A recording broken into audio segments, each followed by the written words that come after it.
for the sign one if you have any questions. 9.2, Mayor. Okay, I think we're good on that. If you want to stand up there, you can. If it's, do you want, it's up to you. Just in case, I'll wait until you vote. And then Okay, sorry, go ahead. All right, ordinances, second reading, 9.1 Economic Development Advisory Board, ordinance 2023-009, go ahead. Thank you, Mayor, Commission. 9.1 is an ordinance of the town of Pembroke Park, Florida, amending Chapter 2 of the town's Code of Ordinances entitled Administration, specifically creating Article 12 to be entitled Economic Development Advisory Board, providing for the establishment of an Economic Development Advisory Board, providing for composition, providing for meetings, definitions, providing for codification, providing for conflict, severability, and providing for an effective date. Mayor and Commission, this is a public hearing. Okay, I open a public comments. Does anyone from the public wish to speak? No, bring it back before the commission. Is there a motion? Yeah, I'll make a motion to approve ordinance 2023-009. Okay. Is there a second? I can second. Okay, there you go. Your turn. I second it. Roll call. Motion made by Clerk Commissioner Hodgkins, seconded by Acting Clerk Commissioner Kashem. Commissioner Jacobs? Yes. Acting Clerk Commissioner Kashem? Yes. Clerk Commissioner Hodgkins? Yes. Vice Mayor Morsat? Yes. Mayor Mohammed? Yes. Motion passes. Okay. 9.2, amending town sign ordinance. Commissioner Jacobs, ordinance number 2023-12. Mayor, thank you. 9.2 is an ordinance of the town of Pembroke Park, Florida, amending Chapter 21 of the town's Code of Ordinances entitled Signs and Advertising, amending Article 2 entitled Signs by amending Division 1 entitled Comprehensive Regulations and Requirements, amending Section 21-19 entitled Prohibited Signs, providing an exception to the prohibition of illuminated window signs, amending Section 21-20 entitled Permanent Signs to allow illuminated signs on windows and doors on properties engaging in non-residential uses, providing for codification, fighting for conflict, severability, providing for an effective date, and again, Mayor, it's a public hearing. Okay. Is there anyone from the public that wishes to speak on this matter? Nope. Michael, do I have my windows or not yet? We still working on my windows. We're still working on it? Or you got it in there? not on this one, but You're working on it? Yes, Okay. we're going to work on that. All right, perfect. All right, thank you. Okay. You want a motion? Yes, please. I'll make a motion to approve ordinance number 2023-012. I second. Okay. Any discussion? Nope. Roll call. I missed it. I'm sorry, I didn't open it. I thought I did. I gave. Oh, sorry. All right, I won't be texting and working at the same time. Is there any comments from the public on this matter? I open the public hearing. No? Okay, I close it.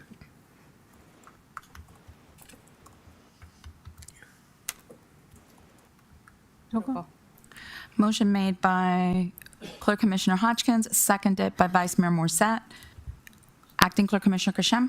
Yes. Clerk Commissioner Hodgkins? Yes. Vice Mayor Morsat? Yes. Mayor Mohammed? Yes. Commissioner Jacobs? Yes. Okay.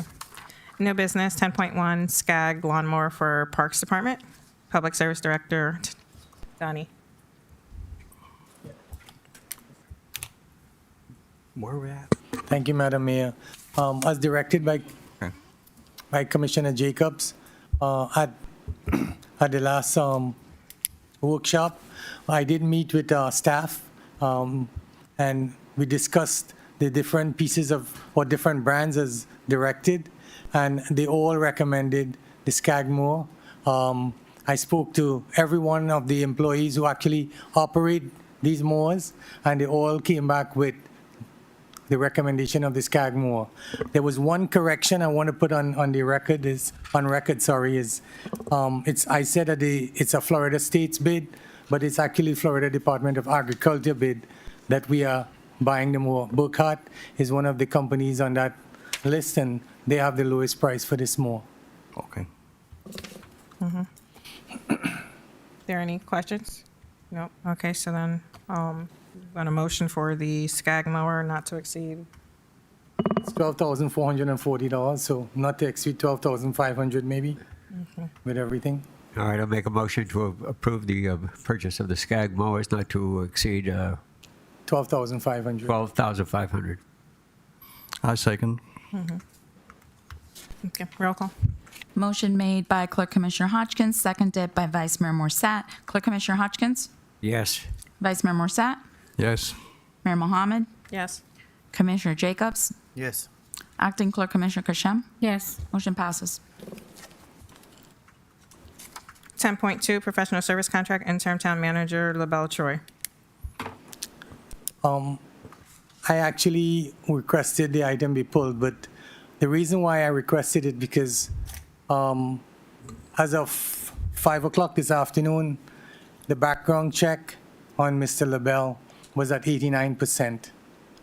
I checked on Friday, it was at, just before I left for the meeting on Friday afternoon, it was like 80%.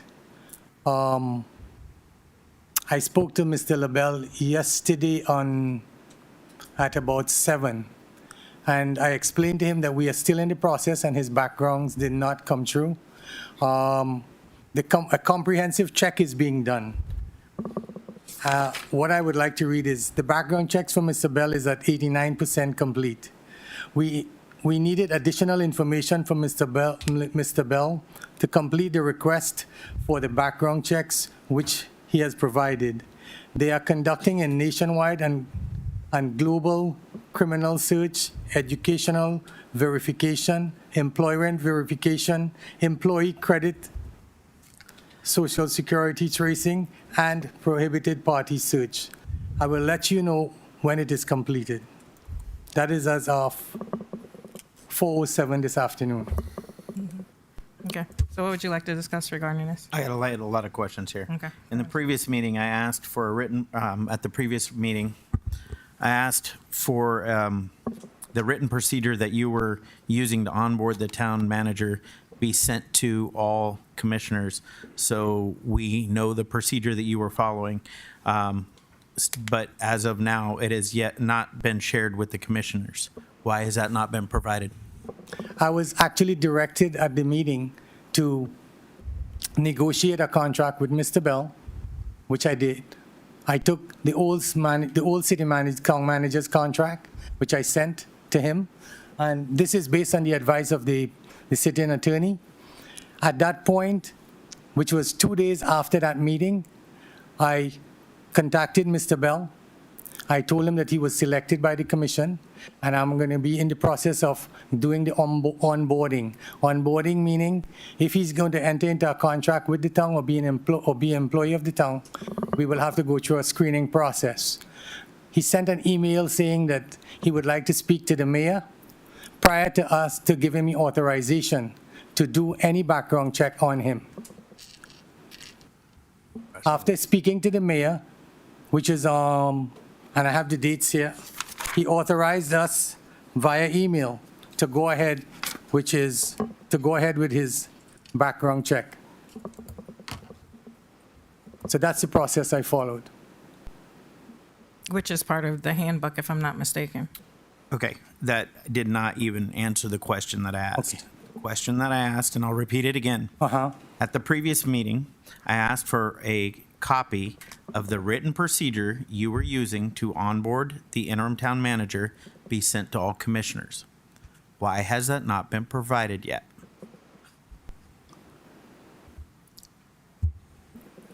The only reason why I would say is because I was negotiating per the direction from the commission.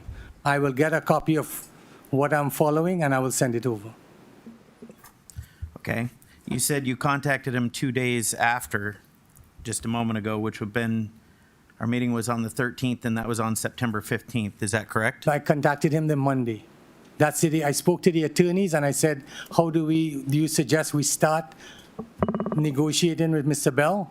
And he said a good starting point is getting the old manager's contract and sending it over.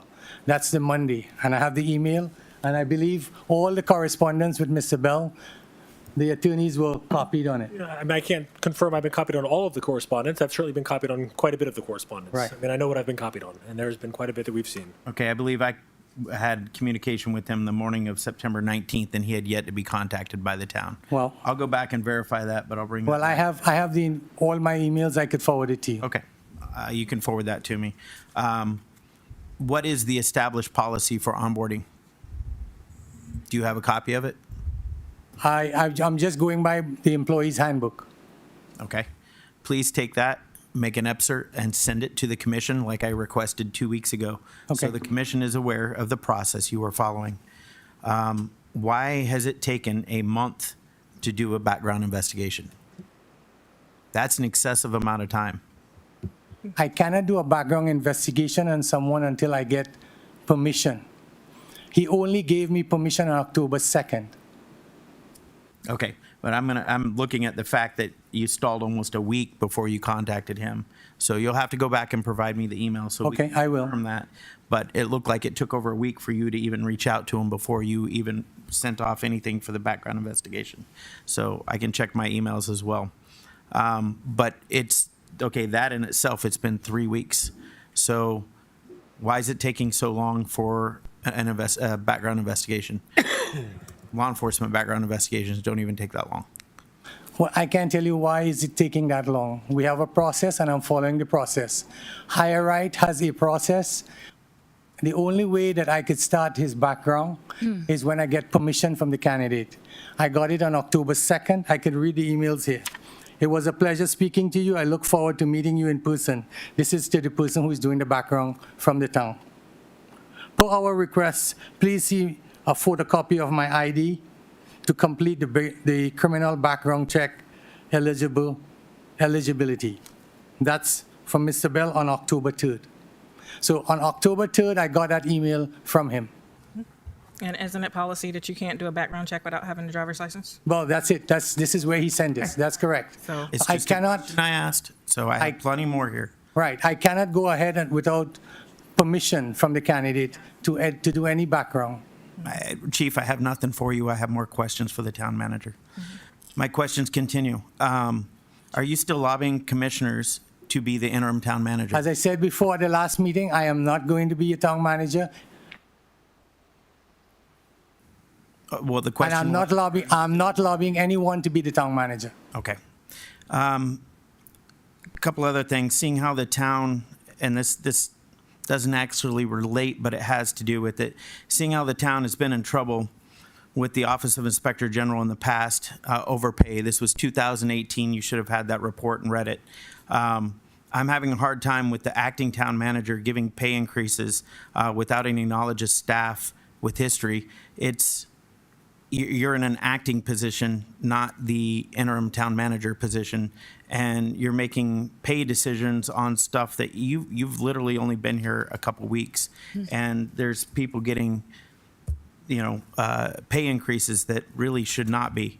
So I have an issue with that. I want to be very clear and on the record about that. Was it the previous town manager, the one who actually went through that and took care of Yeah. it? No, it was not. We didn't have a town manager when that happened. That was 2018. about? The 2018 report, when you guys turned around and cut everyone's pay from ridiculously high numbers down to extremely low numbers. Then we brought in the HR director. We did an independent pay study in 2019, bringing people's pay back. I just have an issue with the acting person in an acting position making financial decisions on the town of such. So Well, we approved the pay increases for those that were acting. That was done here that was brought up here and given direction for him to do that. I'm talking about He's talking about 2018. So. he So why can is give he being 10% pay increases. Can you be more specific? I will bring it up at a later time and we'll go over it again. Sure. Okay? Okay, I would like you to be more specific on who I gave. Bring up the data Sure. and I'll put it back on the dais and we'll discuss it at a later Okay. time. All right.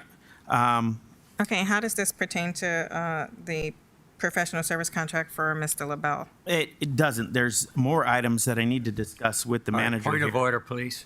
So, Yeah, there's a point of order. all right, I'll just bring it up and throw it out there then without you guys answering the questions. Well, no, I mean, There's a whole single lot. subject kind of rule that Okay, kind of go floats ahead. around with government, and if we're on the Go ahead. topic of this professional service contract, we need to stay to the Go ahead. topic. You're of- fine. Go ahead. So is there Move on. anything else regarding Move on. this item? Nope. I just think we're, the acting town manager's delaying the process as he wants to be the interim town manager. As I said on record, sir, and I want to say it again, I'm not lobbying for the position, and I have not applied for the position. I think it stops here. You can't be harassing him like this. He's not lobbying anybody. You need to stop this. This is harassment. harassment, Again, is it? no, it is a harassment, and you keep on doing it to everybody. I'm just going to put the little timeline out here just so that we're all clear on what happened. The commission voted on Mr. LaBelle to be provided the opportunity to work for the town. The commission voted that that was their choice. After that, Mr. LaBelle was contacted with the background check information. He submitted the background check paperwork in. He did not submit his driver's license. He then sent an email, and he also spoke with the acting city manager to speak with me. I spoke with him. I don't remember what day it was. I spoke with him. He said, okay, fine, go ahead with his background check. Then we were in the process of, they were in the process of waiting for him to submit his ID, which did not happen until October 2nd. That is not through any fault of anybody in this building. Mayor, I really don't need a recap or I'm dissertation on recapping it. just so that the record is clear because of the Correct. fact that I want to make sure that the record is stated properly. Okay, so when that happened, they were able to now have permission to actually do his background with correct documentation of date of birth so that they could actually run the right person. So currently, they're in the process. They again asked for additional information from Mr. LaBelle, which I'm not sure if he has provided or not, but that's where we are. It's at 89%. When it comes back, the commission will have a copy of his background check, and they can move forward in the process of negotiating a contract with him and then bringing it back before the commission to accept the contract. Have I stated, am I That is mistaken correct. anything? That's, everything as you said is totally correct. Okay, so just want to make sure that the record is clear that that's where we are in the process. I don't think that there's any delay on our part for onboarding him when we can't do anything without a driver's license. All right, so now with that being said, we're going to move on to 10.3 Bamboo Paradise Linear Park. This is an item that Commissioner Morissette has asked me to put on the agenda. Yes. Yeah, we have some defective lights over there in Linear Park that needs to be replaced. And it might be an idea to put solar lights over there so we don't have to repair the electrics, but that's really up to you, isn't it? And trimming trees, I mean, This issue actually was brought up at the last workshop where there's ownership issues of the property.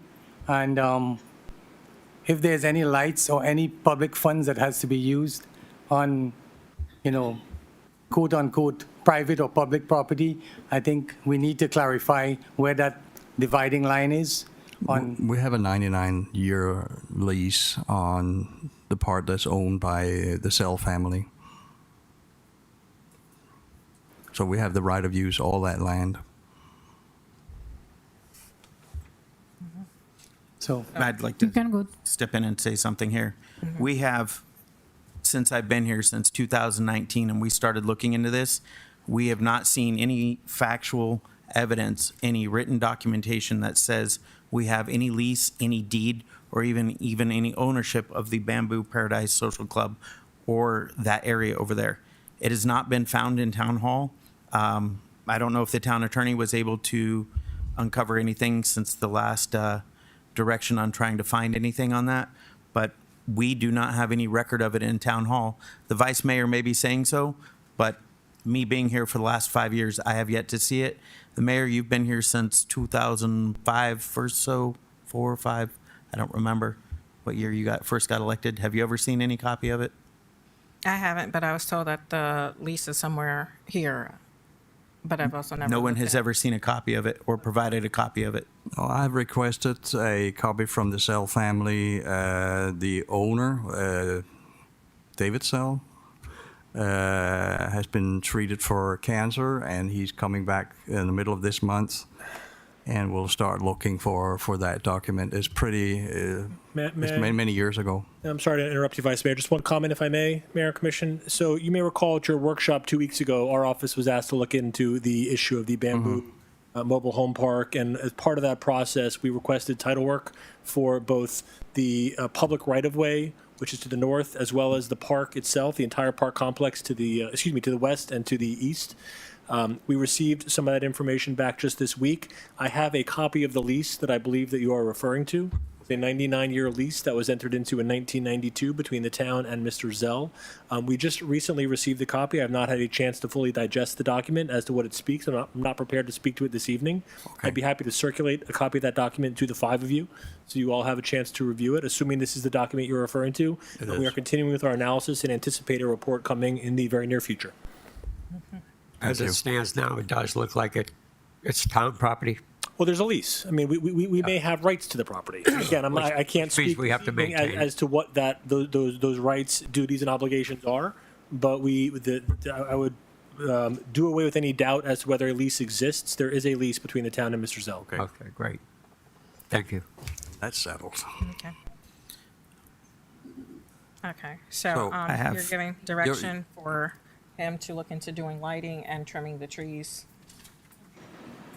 on the linear walkway, once you, Yeah, once we establish the ownership and leasing and all that. All right. okay. So we need to establish that this is not private property first, and no more town funds go into private communities, as well as there's no backup to go with this. So we need, an estimate of cost and everything before we proceed forward.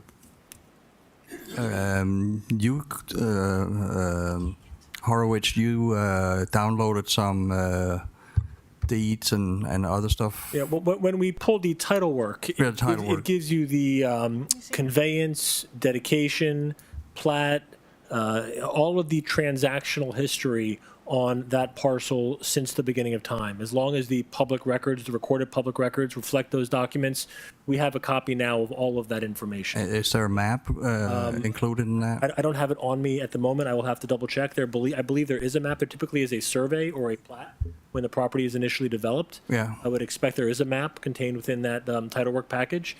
It includes all of the encumbrances, if there are any liens, any easements, any other burdens recorded against the property, that would all be reflected in the title work. And we're currently working on a title opinion, title analysis for the mayor and the commission. Okay, thank you. All right, I suggest we table this until a there's future no- date, until we get the information. There was no vote really for it. I mean, it was more discussion and direction. Correct. Yeah. Yeah, we'll just Yeah. wait for the documentation. As I said, the only reason why it's on the agenda is at the direction of Commissioner Morrison. And until we establish, ownership and who owns what and where public funds is, I'm yet to, get direction If I before I may- could expend any funds. It's Just dedicated to public park, isn't it? I believe that it very well may be, but let me ask just one question, just to clarify our direction. The last commission workshop, we were focused specifically on a building, on one building which sort of bifurcated the public right-of-way to the west and the Zell development to the east. This discussion I'm hearing is a little broader than just that one building. We're talking about ingress, we're talking about egress, we're talking about potentially other rights of the parties as it relates to that development. We'll work with the city manager, the town manager, and expand our review consistent with this discussion to look into the lighting issue if that's, consistent with your will and direction. Yeah. I mean, there's a plaque dedicating the park as a public park over there. So Well, it should be a public park. One would hope, Vice Mayor. That park is also on our comp plan as our open space to meet the open space requirement with the state for being a city. In addition to that, that linear park also goes through Bamboo. It goes around, it goes around through Bamboo. It also goes around to Behan Park. It goes across the street around the apartment. So it's an actual trail. Okay. So it's a lot more than just one little specific section when you say the Bamboo Paradise Linear Park. Okay. Thank you, Mayor. That's helpful. Okay. 10.4 separation agreement. I can speak to this very briefly, if I may, Mayor and Commission. This item, you're familiar with. This was negotiated by the town's special counsel, Chris Stearns, who's our insurance, defense, and labor counsel on a lot of matters. He'd been working with former Chief David's legal counsel to work through the terms and conditions of the separation. This document reflects the outgrowth of their discussions. It's generally consistent with the document that was initially provided to the chief for his consideration when he was separated from the town. There was one revision to a severability provision, which was addressed. We have no legal objection to the document, and both your special counsel and our office would recommend approval. Okay. And then you guys, I know we were having a conversation back and forth. I saw the emails. Are we getting our reimbursement for the damages to the vehicle and also the memory, was it memory card? What is that thing called? Wi-Fi, portable access point? Are we getting our equipment back or? All of that was sent over to our attorneys, and Yeah, I believe that Mr. Stearns is still working with their counsel on that. The total value of the cleaning and the piece of equipment is less than $500 or somewhere in that ballpark. Okay.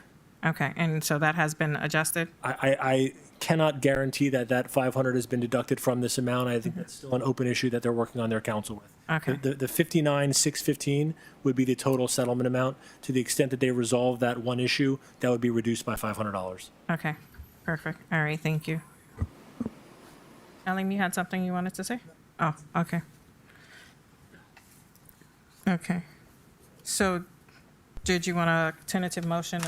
Well, I guess here's my question. So the question I would have is if, for whatever reason, Mr. David and his counsel are unwilling to budge on that issue, is the town commission still prepared to approve this agreement or to reject the agreement and leave that as an open issue yet to be unresolved?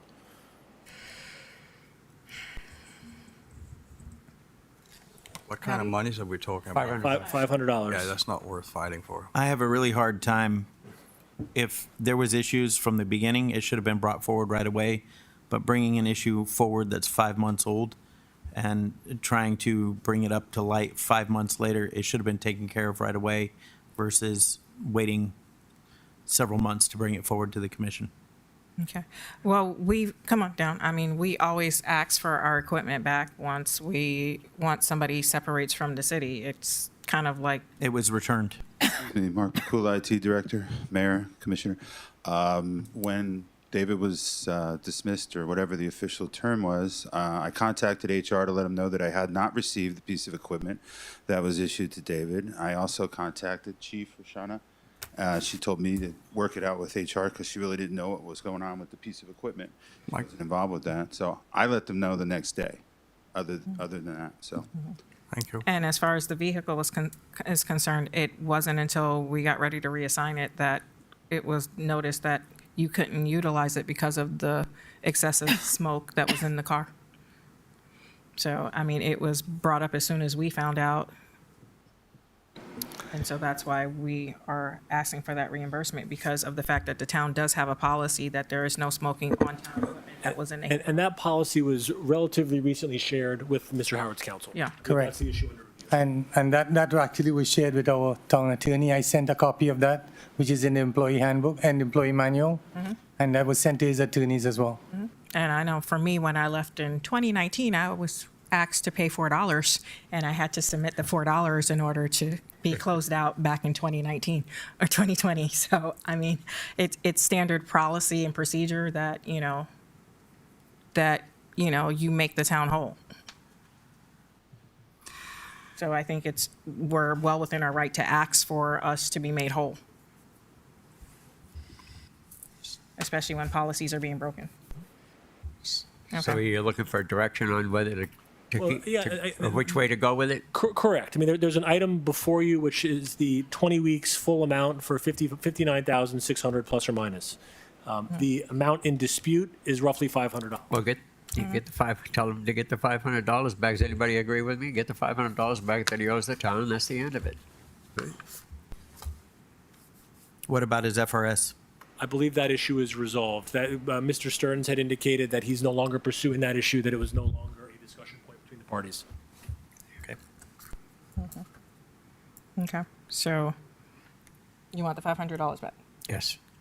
Do you need a motion? I would like a motion to, well, but let me ask very clearly, would the motion be to approve the agreement less the amount for the equipment and cleaning? I mean, if the intent is to approve the agreement for anything less than what is on the agenda, I would just like some specificity to provide to our council. All right, I make a motion to approve the settlement the way it is, less the $500. I second. Any further discussion?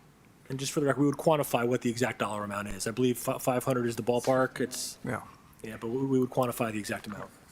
That was the exact, or, Aline? Yeah, it's around, it's a little less than 500. It's a little less than 500. Okay, so the cleaning of the vehicle and Cleaning of the vehicle and, wireless access point. Not to Correct. exceed 500. so it's not to exceed, yes. All right. Okay, so roll call. Motion made by Clerk Commissioner Hodgkins, seconded by Vice Mayor Morset.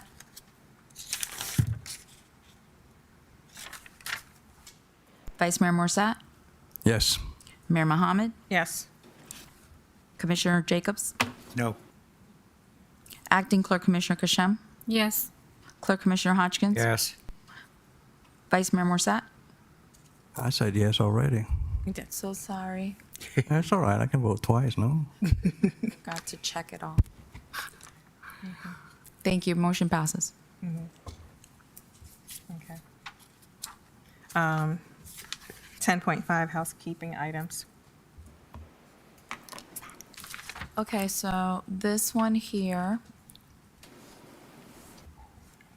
is a couple of items that have come up, and I wanted to discuss it with you.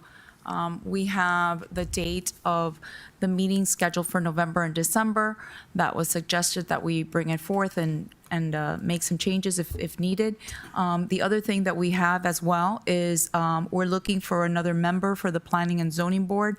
I would appreciate if you guys could reach out to your districts and just see if you have somebody that is willing to take part of it.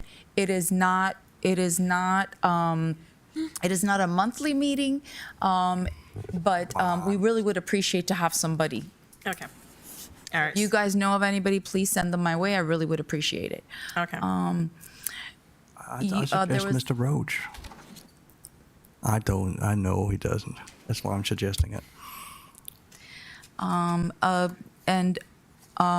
Mayor, a new requisition was created for the town, just making it easy for everybody to be able to, all the different departments to go ahead and submit what they would like. And No, and okay, that- we'll talk about that. oh, that was- Okay, yeah. okay, sorry. Okay. I was going to talk about it further down, but it's okay. I'll talk about it now. Okay. So, so what we're basically trying to do is we're trying to centralize purchasing for the town so that we won't have so many hands in the basket, so much decentralized purchasing. What I'd like to do is I kind of just found out today that Susie has a background in RFP and purchasing and contracts specialist. But because she's very much, very detail oriented and a stickler for forms, I think that she would be the ideal person to handle dealing with the purchasing for office supplies and things and kind of getting us kind of centralized, because right now what I'm noticing when I was going through like the credit card statements is that every department's kind of ordering stuff. It's all over the place. There's credit card purchases everywhere. So what I'd like to do is have a form where each person can fill out. We can also keep, we used to have it before in the past where Sonia was the one who basically handled the office purchasing, where everything was purchased. There's a supply room. You sign things out as you're using it, and we keep track so that we can also have better handle on billing of each department for what they're utilizing. So we've kind of created some sample forms already, and we're going to be expanding on the purchasing, the P card purchases, as well as a food policy and some other policies in the near future. But I would like to get that started today with her handling purchases for the supplies and things for the office, for the entire city. So tell me, how would you like to handle that? Again, that would, it sounds like, Mayor, you're just looking for some direction to your manager to coordinate with the clerk's office to essentially implement the process you just described. There's no action. That would just be consensus and direction to the manager. Okay. Okay. So does anyone have any questions or any concerns regarding that? No, I think That makes a lot of sense. it does make sense to have things, keeping track of Just things. for the record, I make sure would they're highly properly ordered. encourage some centralized procurement. within the Yes. commission, to the extent that that is an objective of the commission. I think that's a very wise choice. Yes, thank you. Yes. So, Yeah, I mean, we've had it in the past. We also had a purchasing agent, Young Slick Valadares, back in the day, so it's not something that we haven't had. We've had it, I just don't know what happened to it. Okay. So then we are good for 10.5. 10.6, Oh, holiday. wait, we're not done. Wait. Sorry. Sorry, my apologies. Planning is- The calendar. Oh, November and December. You want to move us around some? I was looking to see, Traveling? right now we have November 8th, which is scheduled, which is 2 days before, it's 2 days prior to Veterans Day. I don't think that's a problem. The problem we were looking at was Thanksgiving. We have Thanksgiving on the 23rd, and we have our meeting on the 22nd. So that's the one we were looking at. Okay. And I won't be here either which way. Mommy's turning 80. Wait, I'm not supposed to say that out loud, am I? So if you look at the calendar, we can actually move the meeting down 1 week to the 29th because the next meeting in December is not until the 13th. Okay. I've And actually got an extra week in that month if you guys would consider that. hold on, the 29th. Who's going to the Florida League of Cities legislative conference in Orlando? We can change it to the 27th. Okay. I was just keeping Yeah. it on a Wednesday. So we can change it to the 27th, which is a Monday. Okay. That's better, because I'm not here on the 29th and 30th. Okay. Okay. So are you guys okay with November 29th? I mean 27th? Oh, my apologies. You guys got me crazy. You say what? 27th? Yep. All right, the 27th it is. November 27th, and then if we could just, let me see December real quick. Actually, December's decent, unless somebody else has an objection, but the 13th and then the 27th, it's 2 days after, Christmas? yeah.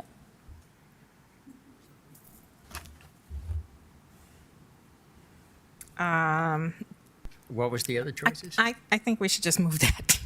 the That's December actually- 27th. Just so you guys know, that's a workshop. I know, but I still think we should move it. Oh, we can. I'm just Yeah. letting you know it's an Yeah. actual workshop, so. Yeah. What is the third? Yeah, I would move that to sometime like in the first week in January. So how about this?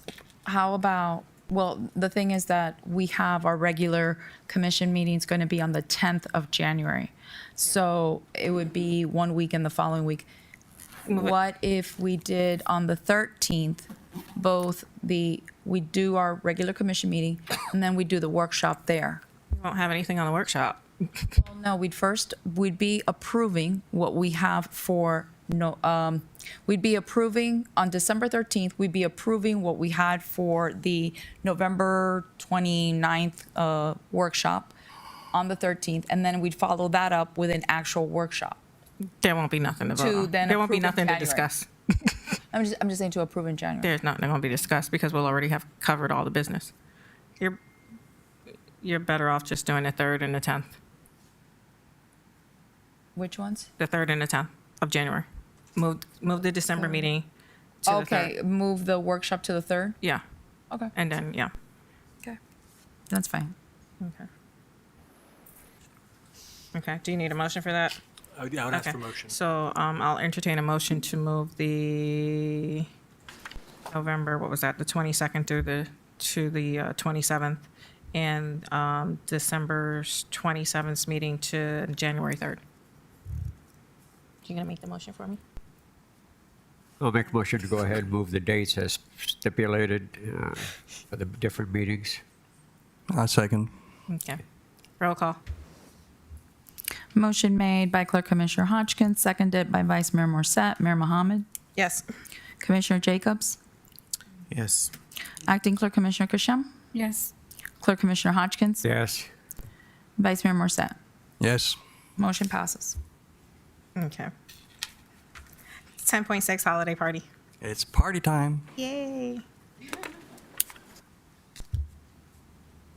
Good evening, Mayor, Commissioners. Mark Pakula, IT Director. On 10.6, I'm looking for some direction from the Commission as to which restaurant they'd like to do the holiday party.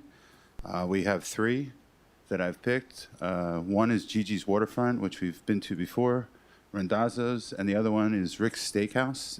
It should have been labeled Rick's Steakhouse. It was just put on their Pembroke Park Xmas party.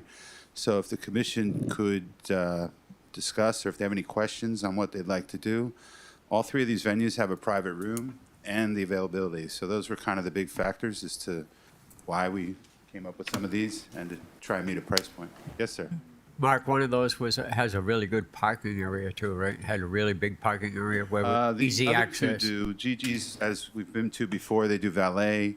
You can self-park, but, it's manageable. But the other two do, yes. Yeah, And Rick's Got a Steakhouse question, is in the sir? city. So In the city. in the city. Yeah, Rick's is in the city. Rick's is in Hallandale Beach, right? It's right by 95, south of 95, off of there. So yes, and that's a local vendor. And Yeah, the that's room there support. is more than enough, and I think it would be a great You had it choice. there before. No. No, never. so let's try that. I'll Yes, sir. So we have two people, we're now paying almost $20,000 a year to plan events. My question is, I guess, to the town manager, why is the IT director planning the holiday luncheon when we have two events people? Ooh, can I get a motion to give those two people a raise to $20,000 since they're 10%. To be honest, 10%, sir, 10% I've off. been planning them before. is you not got here. $20,000. I used to plan them before you got here. As a matter of fact, you and I met at the first one that you came to. And probably with the many years of restaurant experience that I have, over 20 years, this took me no time to put it together. My point being that we have two people that are designated to town events now. Rick's Steakhouse it's Scarlett's Cabaret. They got their own little end of Scarlett's Cabaret, but it is Scarlett's Cabaret. It's a separate restaurant. Same building, same owners. So Well, RH Once Holdings, again, it's up to the same commission. business. RH Holdings is a actual publicly traded stock, and they own all kinds of restaurants as well as adult entertainment establishments, but they own a lot of restaurants as well. So, it's on the New York Stock Exchange. They have a vast holding. Will we be having any minors go to the dinner? We will not be having access to the actual No. other establishments. Totally separate. I'm sorry. I apologize. Totally but- separate. I went to the room myself. It's totally separate. It's a very nice room. It's actually very soundproof.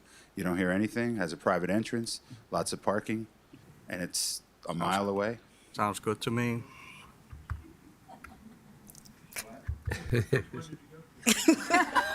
Funny. That's not part of the story. That's your business. But they were very, very eager to host a party for us. Yeah. Very excited when I called. All right. Yeah.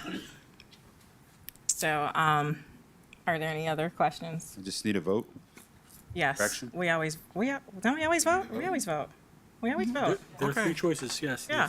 One. Okay, I'll make All a right, motion for Rick's State House for our holiday party. I'll second. Is there any further discussion? Nope. Roll call. Motion made by Vice Mayor Morset, seconded by Clerk Commissioner Hodgkins. Commissioner Jacobs. no. Acting Clerk Commissioner Kashem. Yes. Clerk Commissioner Hodgkins. Yes. Vice Mayor Morset. Yes. Mayor Mohammed. Yes. Motion passes. While I'm up here, I just want to make a notice on something. On the grant that I applied, we got the dollar amount value back, and I just want to let you know, I'm not going to go into particulars, but it was worth $118,000 for the town of Pembroke Park. Congratulations. Very pleasure. Hey, Thank you. Okay. we split it in 5 equal. Installments. Hey, I was still kind of hoping to give the girls a raise. Since I'm told they're making 20,000. I'm like, hey, I know they would love that. Because I think they're only getting about $5,000 a year to do all of the events. It's not even $6,000. But hey, It's money. hey, I'd be willing to give them more because they're busting their butts for these events. So I got them sweating out there, going door to door and everything else, and they're busy. So I would definitely like to give them their just worth, versus Old business. yeah. Okay, so 11.1, mechanical contractors for miscellaneous maintenance and repairs of mechanical equipment and related trade services. Okay, really, y'all couldn't just say fix the AC and get the quote? As explained at the workshop, the third floor AC right now, actually it broke down today again. We had to call the company out. We've been spending thousands of dollars on the system. I looked at all the backup paperwork.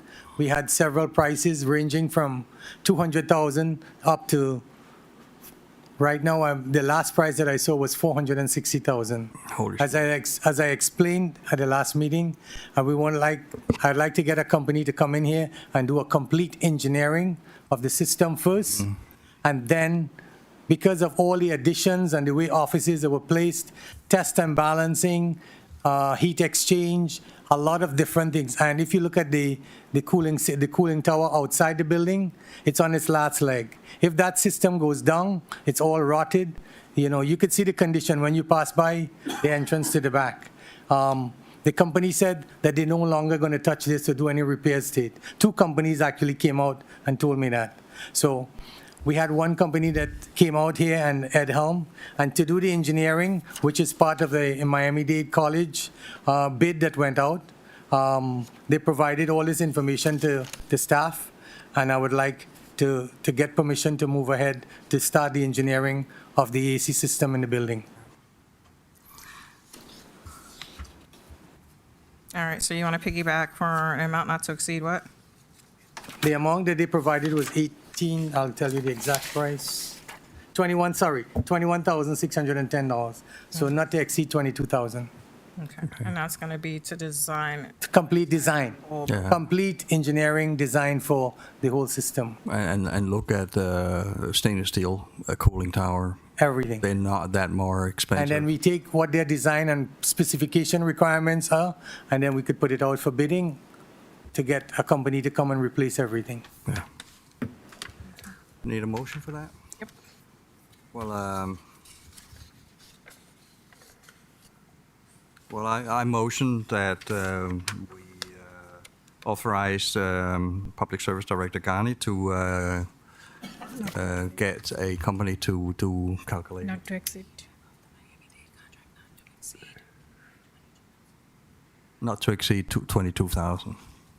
I second it. Okay, Thanks. roll call. Motion made by Vice Mayor Morset, seconded by Clerk Commissioner Kasham. Commissioner Jacobs? No. Clerk Commissioner Kasham? Yes. Clerk Commissioner Hodgkins? Yes. Vice Mayor Morset? Yes. Mayor Mohammed? Yes. Motion passes. How soon can you get that started? Right away. Okay. We need. Yeah, we need that done yesterday. Okay. Just 11 keep in mind that just to change all the compressors on the second floor right now is over $6,000, and the third floor. Yeah, but So- you're changing it out. So that's what I'm saying. Within the next 2 months, if we start the engineering, we get everything done, we could save us a lot of money. Okay. Yeah, the new systems are a lot more efficient. More efficient, correct. A lot of electricity. Okay. 11.2, professional consultant for police department.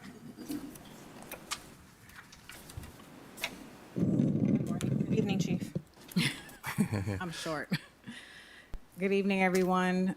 Honorable Mayor, Honorable Commission, town employees, and guests. My name is Roshana Dabney Donovan. I am the Chief of Police for the town of Pembroke Park. This item was brought up before just as a need for the agency. Hiring a professional consultant will assist us in the policies, which are very, very important. They are procedures that personnel must follow in order to make sure that we are completing our work and expectations to Florida standards. Speaking of Florida standards, I was also contacted by FDLE. The previous chief had made an agreement with the state in order to become accredited, and that cannot be reversed. So in order to become accredited, we need to make sure that our policies are in place and they follow CFA accreditation standards. In addition, we will need to establish a training department, a training division, which is also a very high liability division for the police department. And the consultant that I have on the agenda tonight is well-versed in both policies and procedures and training, as she has worked 17-plus years in the accreditation and training department for her previous agency. So I would like to please ask for this police accreditation consulting and professional services to be our consultant. Okay. So we definitely need to get this done. Will she also be negotiating with like the mutual aids that we need to have in place with like FBI and all that stuff, or will that be something separate? This is just more so policies and procedures. These are policies and procedures. We have mutual aids with BSO. I'm actually working on one myself with the city of Hallandale Beach. We have one with Miami Gardens. We're working on one with Miami-Dade, and we have one with FDLE. Okay. Okay. And then, We have reviewed this. In fact, we drafted the agreement, reviewed it with your police chief. We have no legal objection. Would recommend adoption. okay. Okay. So this is fine. I'm fine with this. I know that we also still need some other consultants to come in to kind of deal with some other stuff. So we'll talk about that later. But yeah, definitely entertain a motion. Oh, sorry. Go ahead. Discussion. As you all are aware, Chief, you were not my chosen candidate, as I believe there were a lot better candidates well suited for this position. Thank you. When it comes to the chief's position here for this job, the review and revision of the Pembroke Parks police policies and procedures is the responsibility of the police chief. The one who knows the department best is the police chief, not an outside consultant. If you look at what this consists of, is reviewing and revising the policies, uploading the policies to the Power DMS system, and adding digital signatures, updating training records, creating training profiles, and again, something staff could accomplish without a consultant. The last thing is discussing training with the chief, auditing the training records, and putting a training calendar together. Again, responsibilities of a police chief. Here we are going out for a consultant to do the responsibilities of the police chief's position. Okay. So I'm going to kind of just put my little 2 cents in, and I know that you have probably some more follow-up on this, but from what I saw coming in, when I got a copy of the policies manual, oh, sorry, can you hear better? No? Now? Yes? Okay, sorry. So I know when I looked over the policies manual, it was a little antiquated. It kind of didn't make sense. It was not well put together. From what I saw, it had us basically having, if an active shooter happened in the town, we would be waiting for West Palm Beach SWAT to come down here. I don't think that's keeping the town safe, especially if I got to wait 3 hours for somebody to come from West Palm Beach to kind of deal with an active shooter situation. So the policies and procedures do need to be updated. And so that was not done by the current chief, that was done by the former chief. So I think that it would behoove us, because of the fact that she has her hands full and does not have an assistant. We're still waiting to hire an assistant for her that would be able to help with some of these issues as well. I think it would be in our best interest to get these done as soon as possible by bringing in a consultant to getting it done. You did have someone who was supposed to be handling this stuff as well, who is no longer with the city, that did not handle that for the 2 years that I was gone, and I don't see where that was handled. So for me, I would like to say that I think we need to move this town forward, and stop going backwards and getting stuff done and getting it corrected, getting our policies and procedures in place as soon as possible. And that's my 2 cents, and I'm sure you might want to add something. I don't know. I was definitely going to echo your sentiments, and I also want to add that I spent 4 years in my previous agency in training and accreditation. And if you read the consultant's quote, you will see that the consultant will be working with me. So as a chief of police, I will be working with the consultant as far as these policies, procedures, and training documents are concerned. Mm-hmm. Yeah. So I think we need to move this forward. Okay. I agree. Yes. Okay, so is there a motion to, for them? I'll make a motion to approve the police accreditation consulting For an amount. for the amount not to exceed 9,000. $9,000. I second. Okay. Is there any further discussion? Roll call. Motion made by Clerk Commissioner Hodgkins, seconded by Vice Mayor Morset. Acting Clerk Commissioner Kashem, Yes. Clerk Commissioner Hodgkins, Yes. Vice Mayor Morset, Yes. Mayor Mohammed, Yes. Commissioner Jacobs. No. Okay. Rashana, how soon can you get them in here? She's ready to start tomorrow. Perfect. Thank you. We look Thank forward you. to an updated policy. Thank you. Okay. Okay, so 11.3, it's accommodations and lodgings during conferences. So I did bring up the Florida League of Mayors the other day, but I did not ask for a dollar amount for the hotel. So it's like $300 for the hotel for one night, and it's for this Thursday. And then also the clerk, Ms. Martell, will be going to the city clerks conference. So I was reading our purchasing manual, and it says that all hotels need to be approved by the commission on the dais. Okay. So I need your permission for $300 plus gas. And then Marlon needs your permission for, I don't know where are you going, Orlando? Where are you going to get a hotel for 300? Going. Oh, I mean, not to exceed $500. That's, yeah, not to exceed 500. yeah, I'm not, listen, it's one night. That said, what about the trip to November up to Tallahassee? We have that 2,500, Do we have that? right, Marlon? Because Yes, you it sent was on me. the last agenda. That was voted on already, Yes. not to exceed 2,500. I do It's on want to the make record. sure that, yeah, I want to make sure that we're covered on all of our Yeah. events, because we all sit on a policy committee for the league. We also, I don't know, like I said, I don't know who's going November 29th through the 30th up to Orlando for the Florida League of Cities I am. legislative conference. You're going for your committee, you're going for the whole conference, or just the committee? Only committee for one day, one night. Because it's like 2-3 nights with One other, night for me. you're just doing one night, okay.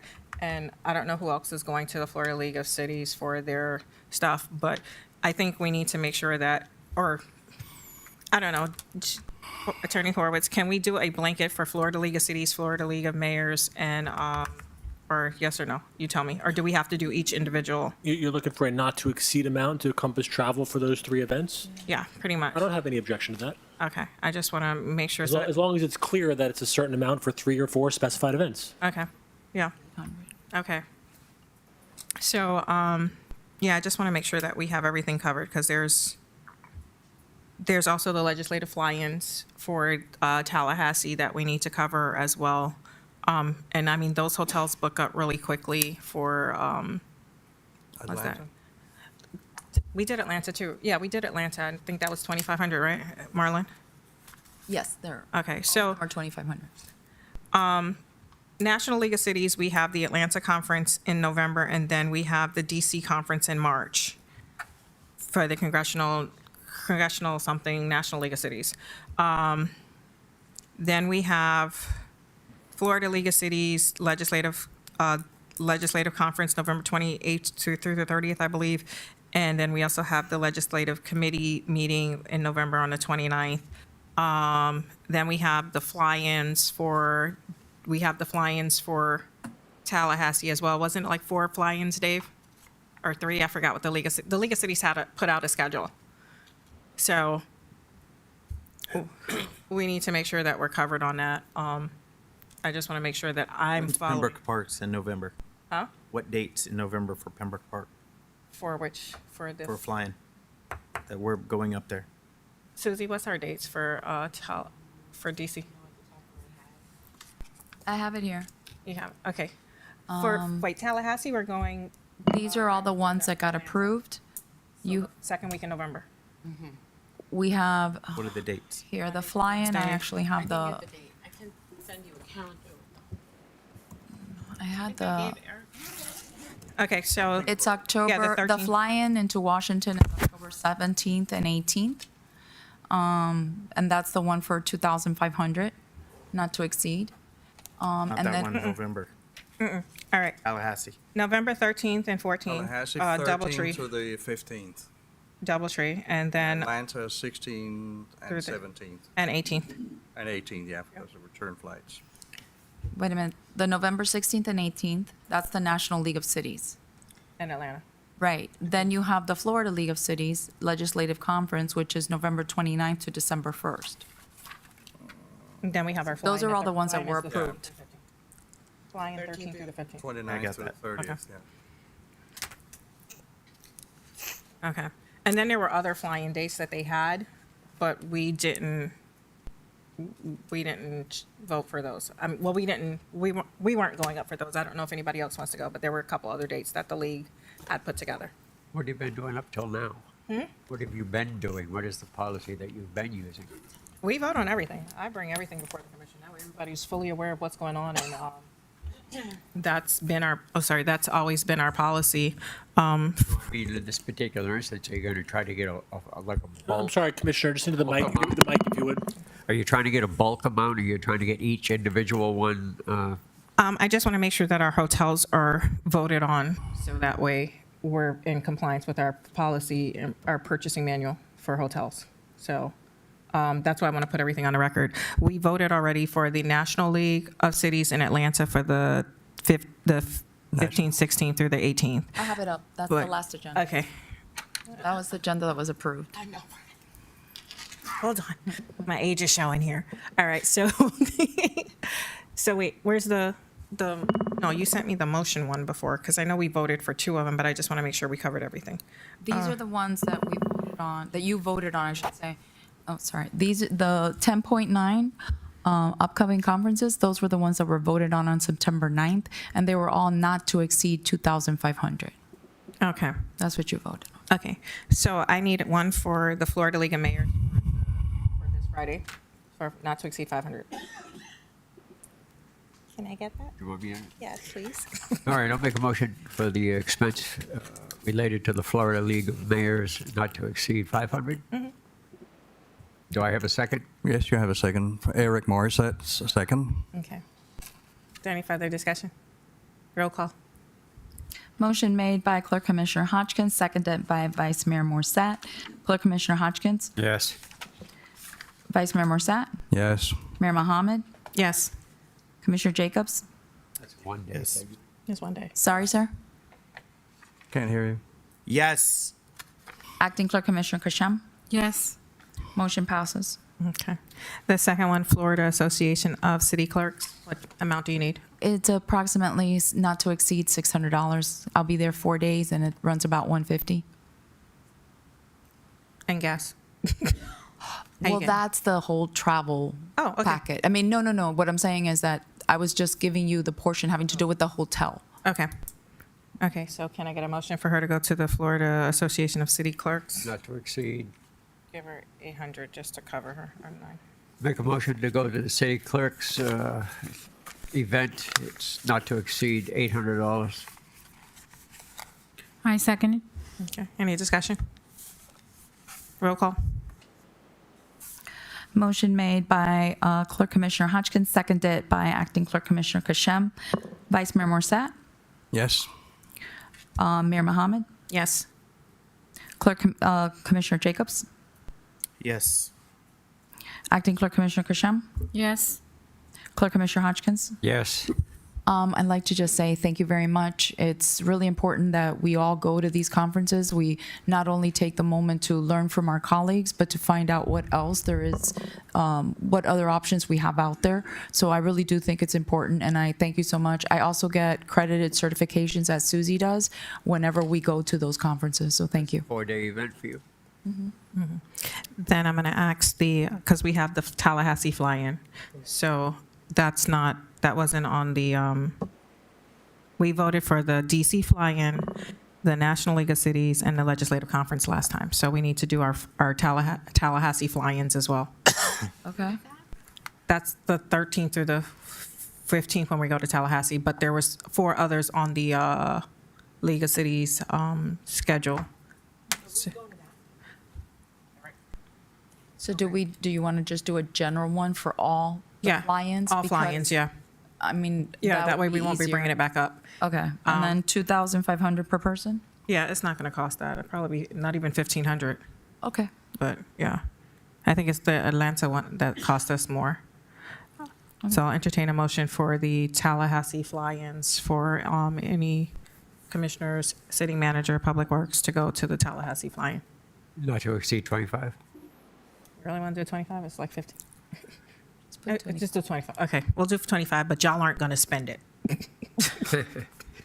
All right, I'll make a motion for the fly-in to Tallahassee for not to exceed 2,500. I second. Okay.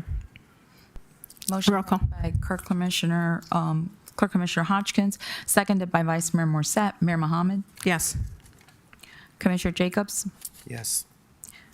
Acting Clerk Commissioner Kashem, Yes. Clerk Commissioner Hodgkins, Yes. Vice Mayor Morset. Yes. Motion passes. And then not only do we have the fly-ins, but we have session coming up in January. I don't know if you guys want to wait till January to vote for whoever needs to go up to session for any of our bills that we have, our LBRs or anything like that. So I would probably say that we need to cover that one as well one time.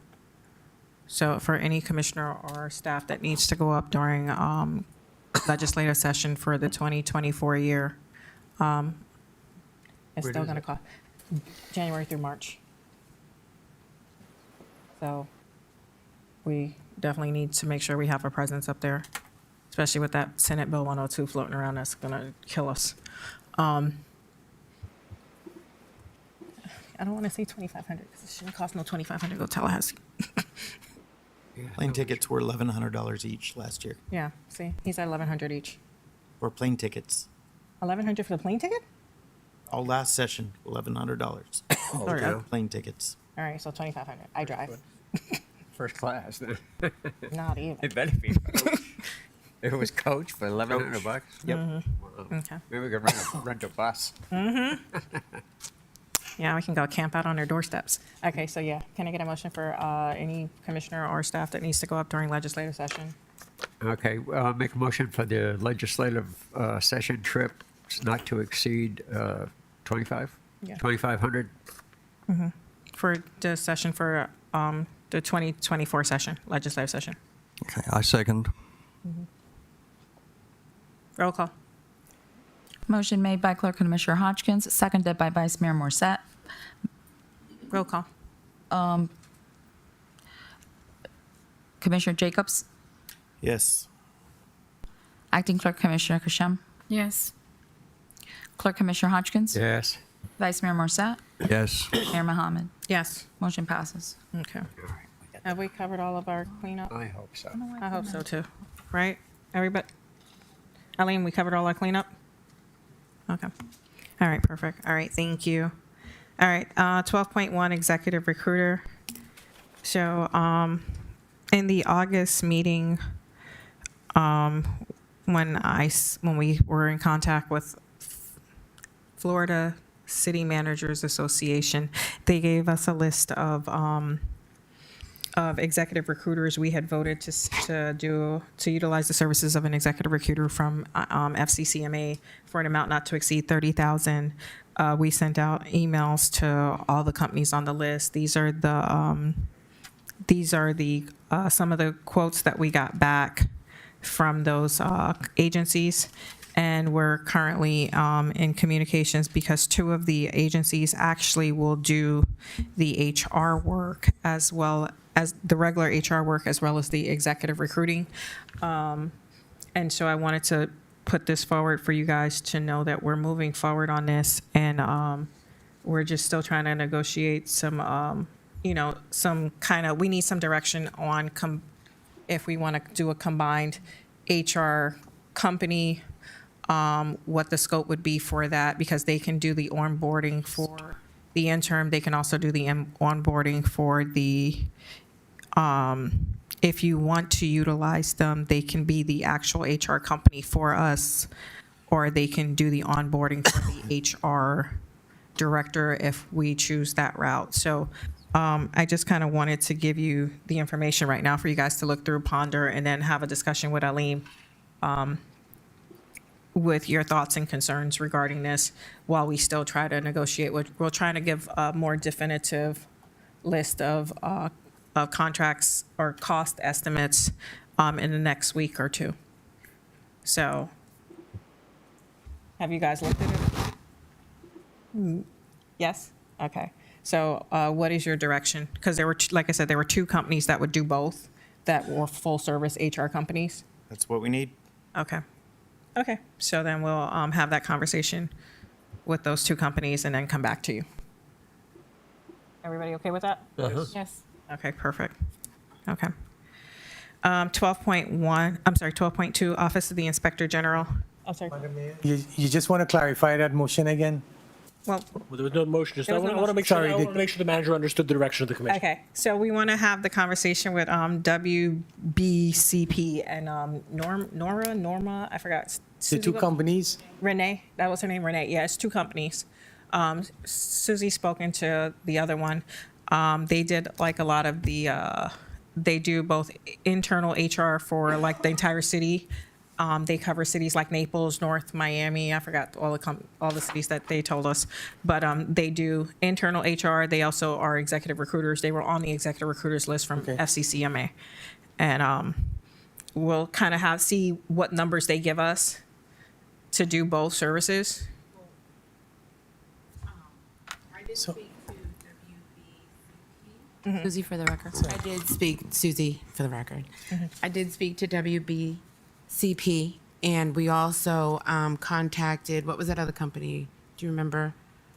Slaving, Yes, and they don't do in-house Okay, so it was just HR. They just do, the executive recruiter. right. Yes. So we Does gotta, both, and Wendy does both. Wendy, I gotta look through the emails. I can't remember. because that was the PowerPoint that was created. yeah, Stephanie actually, this created. ties into the PowerPoint that, Okay. I was directed to produce. I think Susie can give a little more light Okay. on this. Yeah, so we did SPRN proposal and we did the WBCP. So we got proposals from them. They are the ones that actually come in, look at the 186, or I don't know what the number is. Applicants. Applicants just for HR. So they would go through them, they would Okay. vet them, and then they would come down to a certain number. So I don't know if you want to skip to that. Actually, if you could bring up the Right now? PowerPoint, which ties Got into a this. PowerPoint for it, Exactly. so you guys can see exactly what they do. Okay. But I know that Wendy and Nora do the internal, they would be an HR company that would do it too, so we need to get their costs as well, because they, basically, a HR director costs us about $200,000 a year. So if for you the wanna send 25 that- employees that we have just to deal with Correct. that. And, well, It's having a company that would provide those services, so we need to get the cost from them. Okay. yeah, Madam Mayor, this sort of segues into this item. I think they both sort of, are related. The HR recruiting as directed at the last workshop. If for HR services, next slide. Renee Norlock and Company. And if you look, I'm sorry, it's a little, small. The total cost is $23,500 plus expenses. And the expenses is $4,250, not to exceed. They're currently under contract with Pinellas County. They have a City of St. Cloud, City of Fort Lauderdale, City of Tallahassee, City of Miami Beach, Miami-Dade County, Public Housing, and the list goes on, City of Coral Springs. On the other slide, the other company is WBPC Incorporated. Their cost is $24,900 plus expenses, not to exceed additional expenses, which is hotel and other, costs that are tied in, $7,900, not to exceed. In-house, with salaries and benefits for an HR director, it's gonna cost the town a little over $200,000 for full benefits and for having an HR person on board. So now, keep in mind, these are only two aspects that we looked at, right? Getting all the applicants, vetting the applicants, doing the background, doing the interview process, narrowing it down to a certain number, maybe as directed by the commission, whether it's 5 or 10 or how many you guys direct them. So they're going to shortlist. After shortlisting, they are going to give the list those 10 or how many you guys select, they're going to pass it along to you guys, and then you do your interview process. In the meantime, they will also be doing the vetting process for hiring. When I say vetting, the background checks and all of that for hiring. That's what they laid out as part of their scope of work. Susie, if you want to chime in and anything that I'm, Well, we also back in, oh, here it is, yeah. So we did when we had outsourced HR, the person that we had come in for 32 employees in 2019, we paid $80,000, which was the base rate, but that was only for 32 employees. So I'm sure the number has gone up. I've contacted a couple people. They haven't gotten back to me yet. As soon as they get back to me, I will go ahead and forward that to Aleem, and then we can go from there. That's right. So the three aspects, if you understand, there's one, the company that is going to come in, look at all the applicants, narrow it down, give the commission a list of applicants, a short list of applicants, and then based on that, they're going to start doing their background and based on a selection process of interviewing and moving forward. The other one is HR in-house, which is around 200,000. And the third aspect is what Susie just said, outsourcing the HR completely. For a town like this, approximately 48 employees, on how much it's going to cost to do everything, onboarding, anybody coming on board, doing all the HR training, and all the federal requirements that is related to HR for the town to be compliant. So those are some of the three areas or the three aspects of the HR that we looked into. So y'all will have more, Yeah. So y'all will have more at the next meeting, because we're trying to get those costs for the HR companies to do it in-house. Okay. I mean, to do it as a HR company doing it versus us doing it in-house and seeing what the costs are. But in the meantime, you also have those you can review just, to have an understanding of what they do and how much they cost for the executive searches, as well as the onboarding of the HR if you want them to do the narrowing of those 180 applicants. Okay? Any questions? Nope. Okay.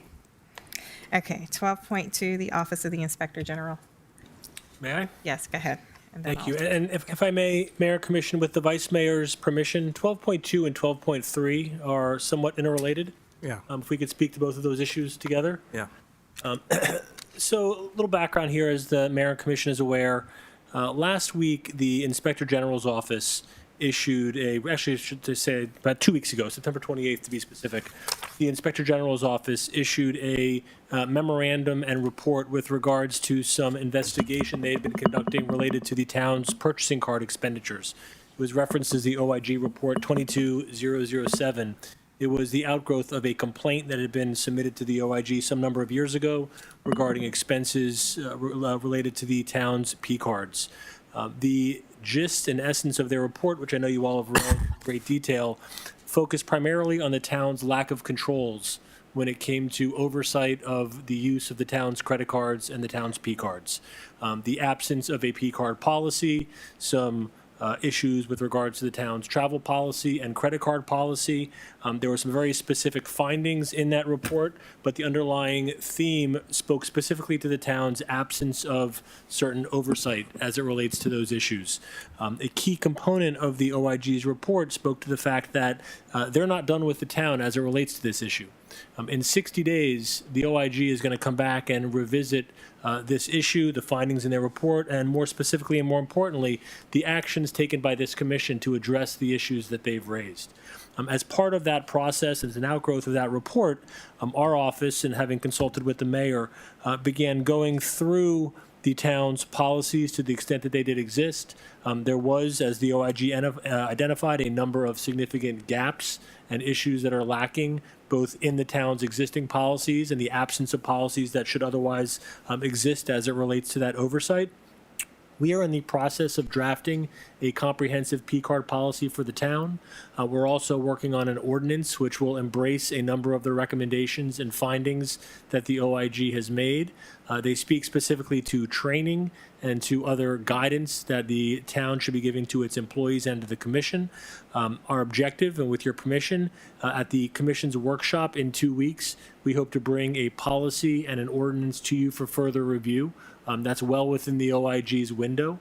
Again, I don't think that their report is anything to be taken lightly. There's some very significant findings in there, and as part of that process, we'd like to bring back a number of policies for you to review, for you to consider, along with an ordinance to embrace some changes to the city's procurement procedures. They happen to have identified a number of sample and model policies in their report, one of those being the City of Wilton Manors policy. Our office happens to serve as the city attorney's office for Wilton Manors. We've drafted that policy. We used that policy as a premise, given the fact that the OIG had identified it as a good model. Incidentally, that policy they referenced happened to be an outgrowth of an OIG investigation into that city. So, using some of their history, some of their specific recommendations, we saw it fit not to recreate the wheel in this instance. I mean, there are some very good samples out there, some good models that our firm is very familiar with. So our objective is to bring those to you for your collective consideration at your workshop at the end of the month. Okay. And I just wanted to make sure that everyone had a copy of the OIG report as well as the all of the credit card statements so that everyone is aware, so that they can also look through to make sure that 5 eyes are better than 1 or 2, and making sure that we address all issues that could slip through the cracks, and making sure that we have a policy for everything. And if I may, just a couple of more comments. So, Yes. part of the OIG's recommendations are legal in nature. The other part of their recommendations are administrative in nature. And how the town handles the administrative side of that process is going to be an important part of resolving the issue. The administration is going to take more than 60 days. But the OIG is going to want to see within that window that steps have been taken to implement some of their recommendations. As I said, training is going to be a part of that. We've got some training models that we intend to offer to your manager and to your staff, again, just as a recommended framework to try to address some of these issues. Our objective is to bring a number of those items to you to consider at the end of the month. Yeah. Thank you, Mayor. Okay, thank you. And we've already, we've been collecting some forms, sample forms. I also want to make sure that we have a food policy in place, because there seems to be some kind of confusion or misunderstanding on what reimbursements are acceptable versus what reimbursements are not, and what we can and cannot purchase on the P card as far as events or feeding of staff. Harvard has a great food policy, and I've seen and want to adopt that, as well as also like making sure that we have something in place for missing affidavits. Candidly, Mayor, Commission, just one observation, and part of this, we've spoken about your charter review process and your form of government in the past. I mean, Pembroke Park is highly, highly unique in the state of Florida, given the commission form of government that we operate under. I mean, you all, as elected officials and policymakers, have one role, but you also have certain duties and responsibilities as administrators to oversee various town departments. It is very atypical in Broward County, in the state of Florida, for elected officials to have city credit cards. I mean, that is not a common thing.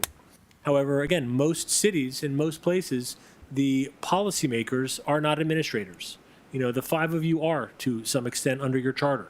So, it's understandable why members of the commission would have town credit cards, would have town P cards, but the absence of oversight and the absence of controls really was the focus of the IG's report, and our objective is to really tie up those issues, again, within the parameters of our charter, understanding you do have some very unique duties and responsibilities which are somewhat atypical from most elected officials, certainly in Broward County. Okay. Yeah. That said, what's a P card? A P card is a purchasing card. It's essentially a city credit card. And there are things that a P card, a purchasing card, can be used for. There are things that a purchasing card cannot be used for. Ultimately, we're going to hang our hat on the Florida Constitution, which speaks to a public and municipal purpose when it comes to spending public money. But having some procedures in place and some process in place that outlines those controls, that is what the OIG is looking for. That's what we intend to present to you. Thank you. Okay. And like I said, I want to extend that to include food policies, also purchasing of equipment. I do want to address, during my administration, Valerie was in charge of supplies, not supplies, but inventory, and making sure, keeping a list of whatever is purchased is tagged. And I don't see where that, I kind of feel like that kind of fell off after I left, where we had an inventory list and that we were keeping track of inventory, knowing what was being signed out, know what was coming back in, knowing that basically things that were purchased for the town, whether through P card, whether through purchase orders, whatever, are being inventoried with the town, that we have an accurate and updated inventory list, and that we're accountable for equipment and things within the town. So I would like to see that being addressed as well, making sure that, whatever's purchased, where we have it, it's still here for the town's use, not for personal use or consumption. So I do want to make sure that we address that. I know in the past there was an issue, and I remember that Chris Ryan did issue some kind of memo when Emma was wheelchair bound and she needed to have a nurse with her.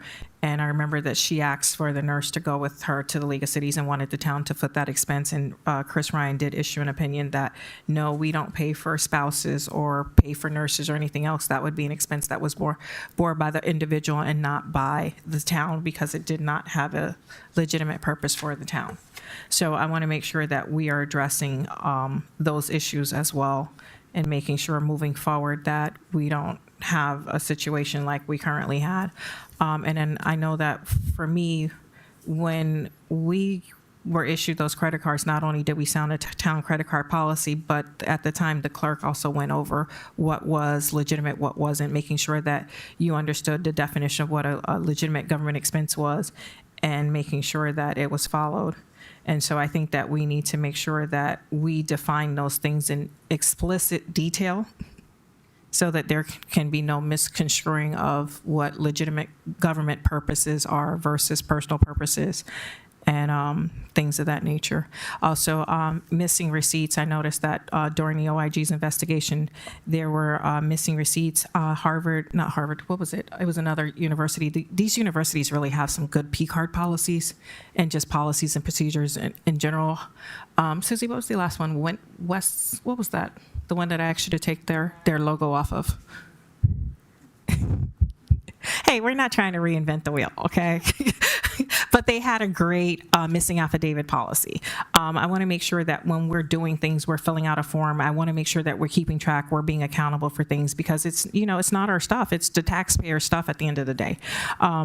I also want to make sure that we have car logs, so that when we're utilizing the vehicles, that, we know who's using them, where they're being used, what they're being used for, where they're going. We keep an accurate account of these things. So, I mean, it's not just the P card. It's, purchasing as a whole for the city, making sure that we're not wasting taxpayers' dollars.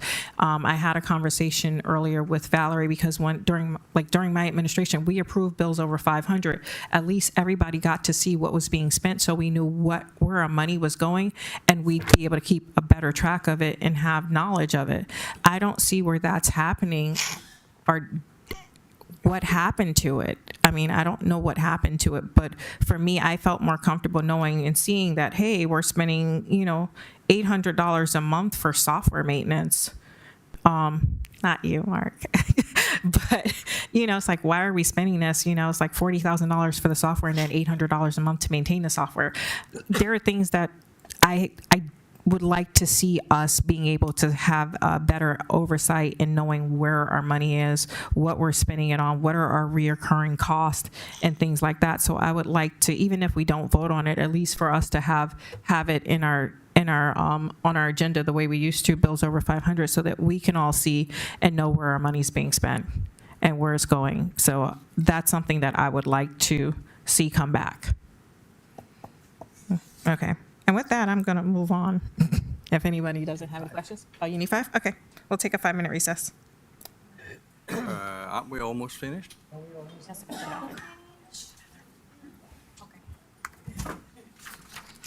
Don't leave your chair.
David.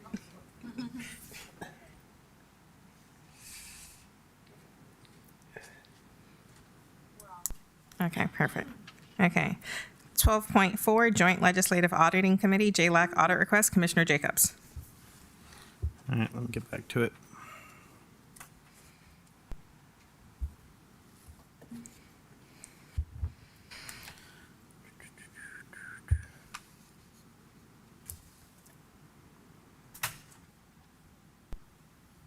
All right, I put all the backup information up in here. Requested that we go forward with with JLAC and have them do an audit of our finances. Per their document that's attached, it is at the town's cost.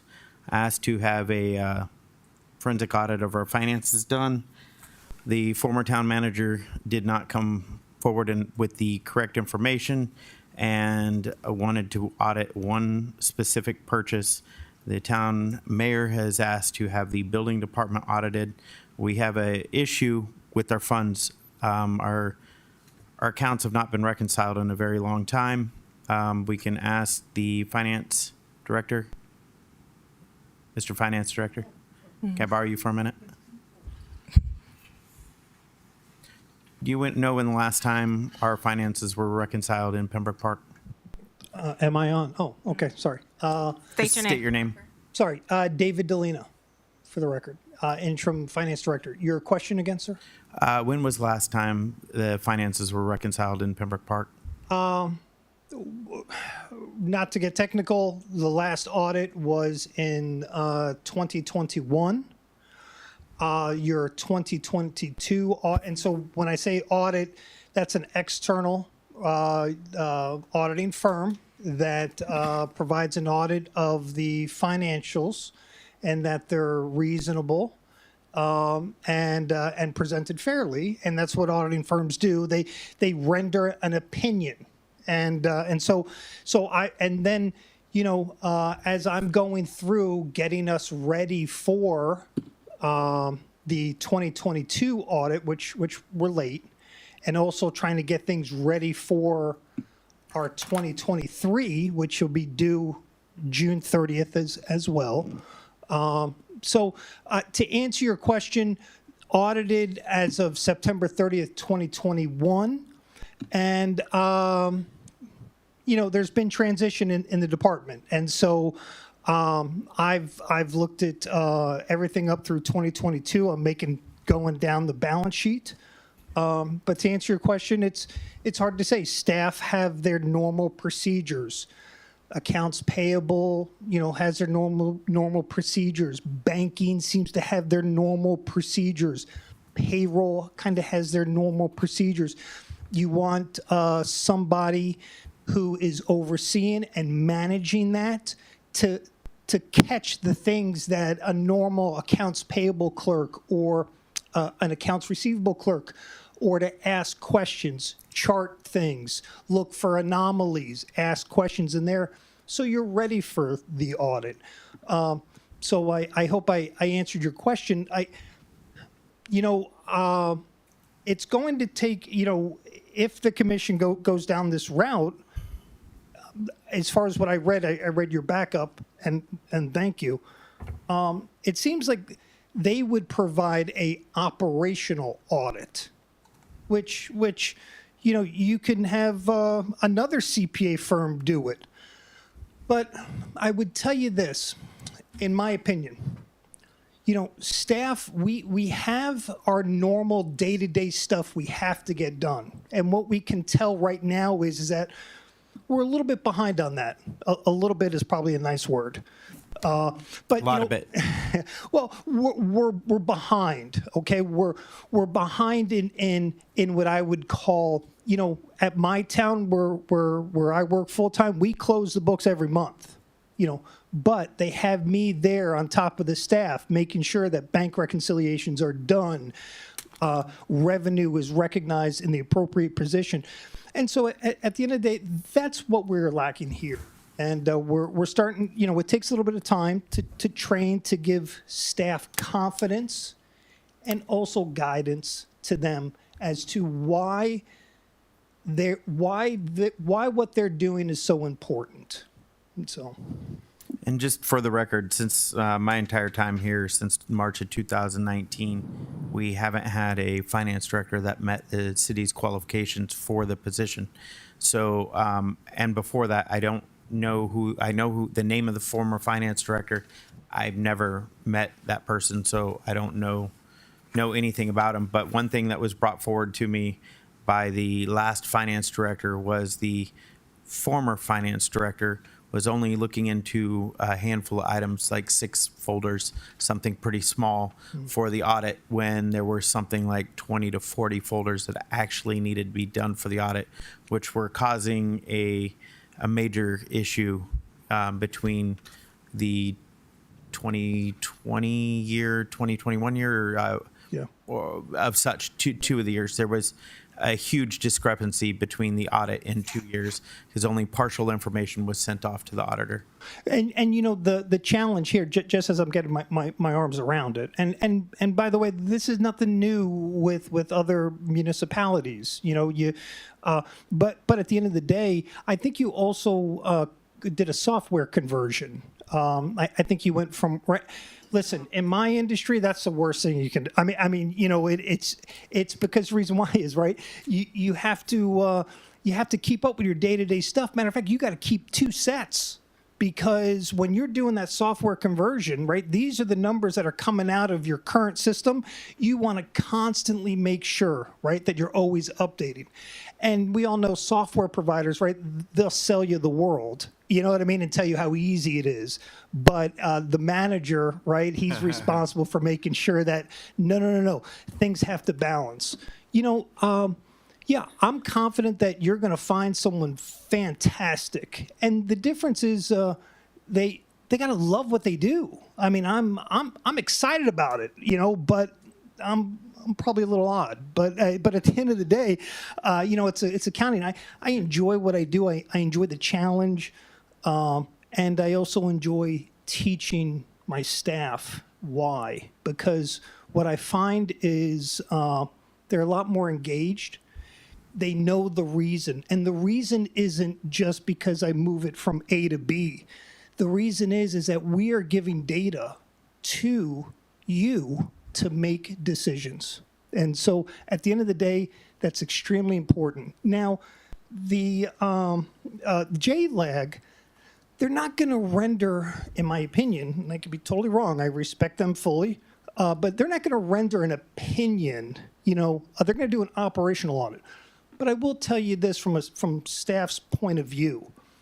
Let us get through the 2021 audit. Let us get through. Let's not, you know what, let's not be late this year for our 2023 audit, okay? Let's get through that. And then, you know what? Yeah, I mean, we'll then have complete books that we can show them, everything recorded. That's just my suggestion, but whatever commission wants to do. And to your point, that was the same discussion for 2022, 2021, 2020. It's the can just keeps getting kicked down the road. So You know, it's also important to have the, you know, you got to have the right person on the bus. You got to have the right person in the right seat on the bus, right? And you got to have a great bus driver. And hopefully, you know, as you look for your town manager to manage and direct, that manager will work with the finance team, with the IT, with the board clerk, and make sure that we're all pointing the same direction. But you're right. There's so many cool technologies out there that I use for my town, you know, and we try to be fully transparent, and at the end of the day, it takes, in my terminology, doing your laundry and doing the dishes every day in accounting. That's what it takes. And so if you don't, it piles up, right?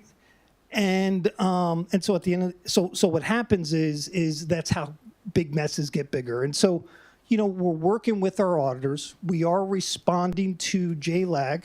I am on a weekly basis, letting them know where we are at with the 2022 audit. I went through the balance sheet, continue to work on it, writing competent work papers. And so at the end of the day, my hope is that we can get to that,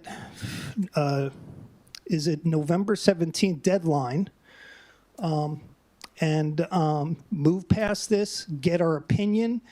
That way we can start fresh and move down the right road.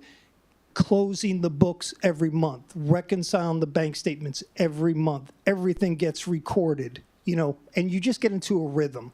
And that's what the staff is missing. And I'm hopeful that we can get there. Thank you.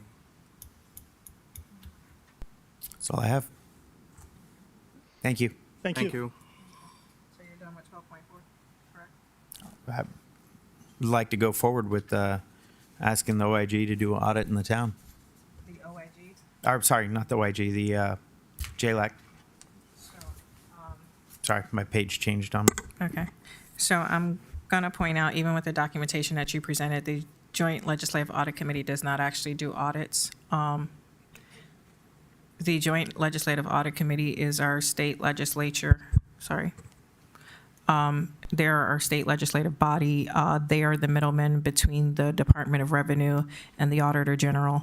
And basically what they do is they're the middlemen to make sure that our audit is completed in a timely manner. If they find us to be naughty, then they will escalate us to the Auditor General and also to Department of Revenue. If the Department of Revenue sees fit that we're not doing what we're supposed to do, then we lose our revenue share for the year, which is basically $3 million, which would screw up our budget. To be specific, this was a request for the Auditor General. Okay, well, the document on the agenda says JLAC, Joint Yes. Legislative Auditing Committee Audit The Request. backup says it in there. Well, that's what, I just want to make sure that we're all clear and on the same page. With that being said, we need to complete our books and get them done. I really don't think that it would be in the best interest of the city to be able to function if we sit here and stop the finance department from actually doing their job, because of the fact that when they do come in, you're going to need at least 4 bodies just to sit here and deal with them doing the audit. And it's going to keep us from actually closing out our books and completing the current audit, as well as moving forward and getting the documentation together for the next audit. Basically, right now is normally when our auditors are starting to put together our request for the next audit for next year. And basically, we should be completing the current audit, which was due in June, that should have been dealt with last year in November of 2022.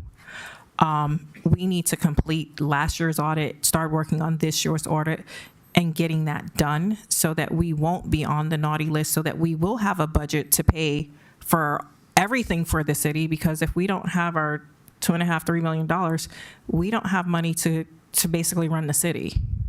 And not only that, then it hinders us from getting the grants that we have and completing our infrastructure projects, having police officers on the street and everything else. We did request audits from outside agencies that we're basically, waiting to get the RFPs done for, or however, we want to do that. But that's something that we voted on, that we're working on. To have a government agency come in, it's going to cost us $40,000. It's going to take 4 staff members away from finance. We don't even have 4 staff members. We have 3. But then we also risk all of our funding for the entire city. At the same time, it reconciles where we're at, fixes the problems of the past, and gets How the does it town's fix the finances, problems? gets the town's finances back on track to go forward. Well, they're not going to close out our books.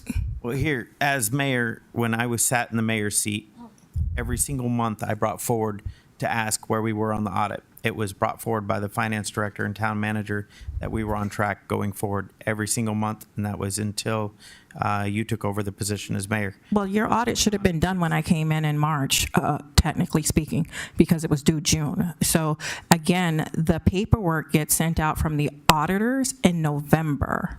And I wasn't here in November, neither were these other commissioners on this fine dais. The two of us were here. Okay, so then you didn't get your job done in November and December because this is when those things would have been completed.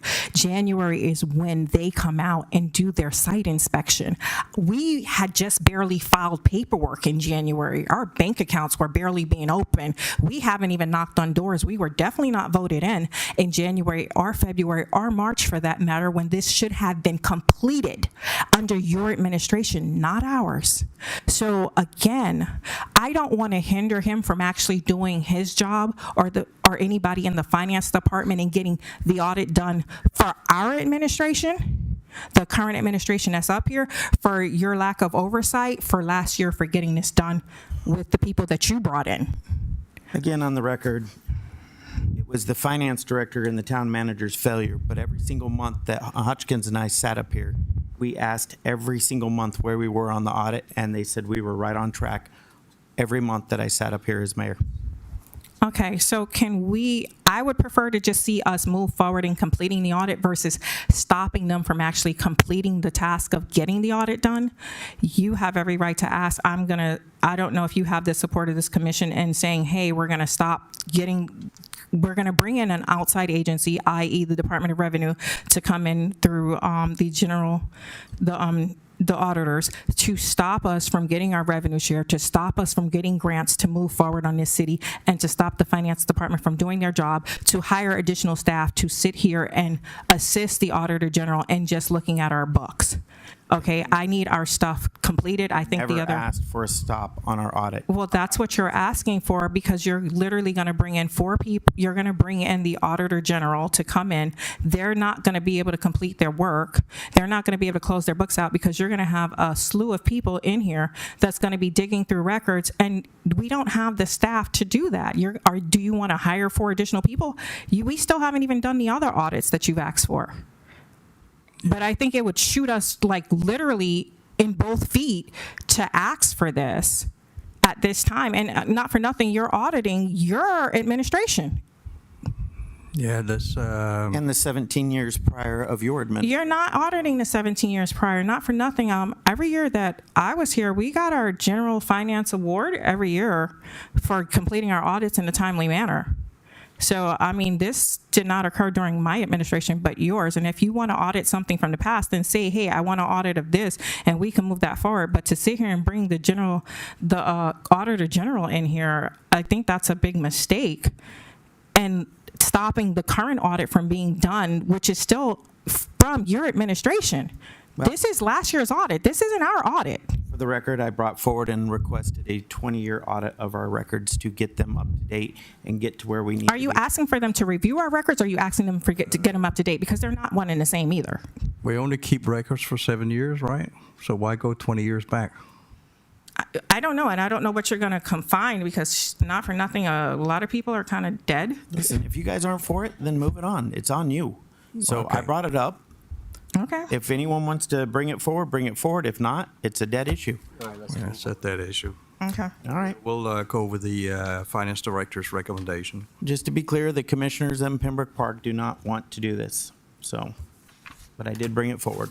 Yeah, for the records, I go with the recommendation of the finance director. We all agree. We're trying to clean up the previous administration stuff, and we'd like to get it done so that we can move the city forward. 12.5, acting policy, sergeant pay correction with back pay, Commissioner Jacobs. Yep. The 3 sergeants, the police chief sat up here last week and said, or last commission meeting, said that all the officers were getting their correct pay, which is actually incorrect. The 3 sergeants, if you look at the town policy, which I added in the backup, it says temporary reassignments to a higher pay grade and additional responsibility shall be the minimum of the new pay grade or current pay up to a 10% increase, whichever is greater. For the sergeant's position, for these 3 acting sergeants, the minimum new pay grade of sergeant is the greater of the two. So a 10% increase does not meet that threshold. So I brought this forward to get the acting sergeant's pay corrected to the minimum of the acting pay grade and with their back pay. I thought, Is it my turn? I just want to. okay, it's between the two of y'all can figure it out and let us know. Hi, Roshana Dabney Donovan, Chief of Police for Town of Pembroke Park. Thank you for allowing me to stand up here and speak. First of all, I'd like to make one correction. My name is misspelled on this agenda, for this agenda item. So it's Roshana, R-A space capital S-H-A-N-A, last name Dabney, D-A-B-N-E-Y, hyphen D-O-N-O-V-A-N. All of this is documentation, and you all should have received documentation from me as well in your emails, that the acting sergeant's pay has been adjusted. It's been adjusted to 10%. Why? Just as the town, I'm sorry, I just lost it. The employee handbook does state that sentence that Commissioner Jacobs so eloquently stated. There's also another sentence. Any recommendation exceeding a 10% increase must be approved by the town commission. Any recommendation exceeding a 10% increase must be approved by the town commission. When I became acting co-chief, I received 10% of an increase. So I wanted to make sure that because I received a 10% increase, that those that I chose to place in acting supervisory positions also received a 10% increase. I started this process way back in July, way back in May, I'm sorry, as evidenced by all of these documented emails. When the previous HR and finance administration left, I noticed that there were some discrepancies in the pay. I am of the mindset that I will be doing everything correctly. I want to make sure that everything is right so that when there are future audits, that those audits do not have any mistakes. And I understand that finance and money is very important. So when I was reviewing the 10% increases, I noticed that they were being overpaid. So I met with the finance department. I met with the finance department regarding that stipulation in the employee handbook. It was stated to me that any new pay grade was directed for directors. I was also pointed out that any recommendation exceeding a 10% increase must be approved by the town commission.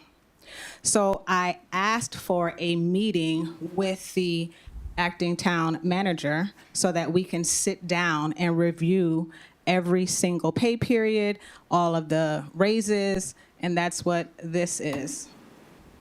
They have been receiving their 10% increase, which is the correct amount of pay.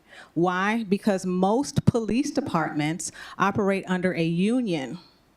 And what the union does is establish pay rates. What the union does is establish salaries. What the union does is they collectively bargain for increases for temporary and acting pay, as evidenced by several police departments that I looked up myself.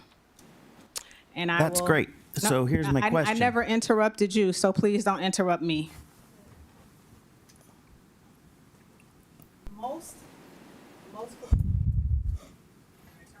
Self-correcting. No, the battery. Battery dead? I guess it's not a self-correction if the battery's dead.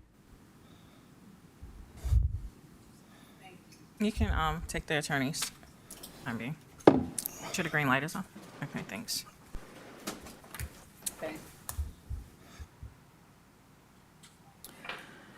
I was told by the union that we need to stay status quo, as evidenced in an email. I can stand on my tippy toes. Okay. As evidenced by an email that I have in this documentation. So because the union has established a PERC document, meaning that they are here, but we still need, thank you, collective bargaining, I am to continue operating in status quo mode. I've also looked up other police departments. Some of them don't even give acting pay. Some of them only give 5%, no additional pay. All of these are collective bargaining things. I took it upon myself to reach out to David Miller, who is a labor attorney, who also reached out to our FOP attorney, and we actually have a meeting tomorrow morning because I feel that pay needs to be increased. With the increase in pay, it comes out of our police budget. So I also want to be fiscally responsible to make sure that all officers are getting paid correctly, and it is collaboratively, collectively bargained by the union.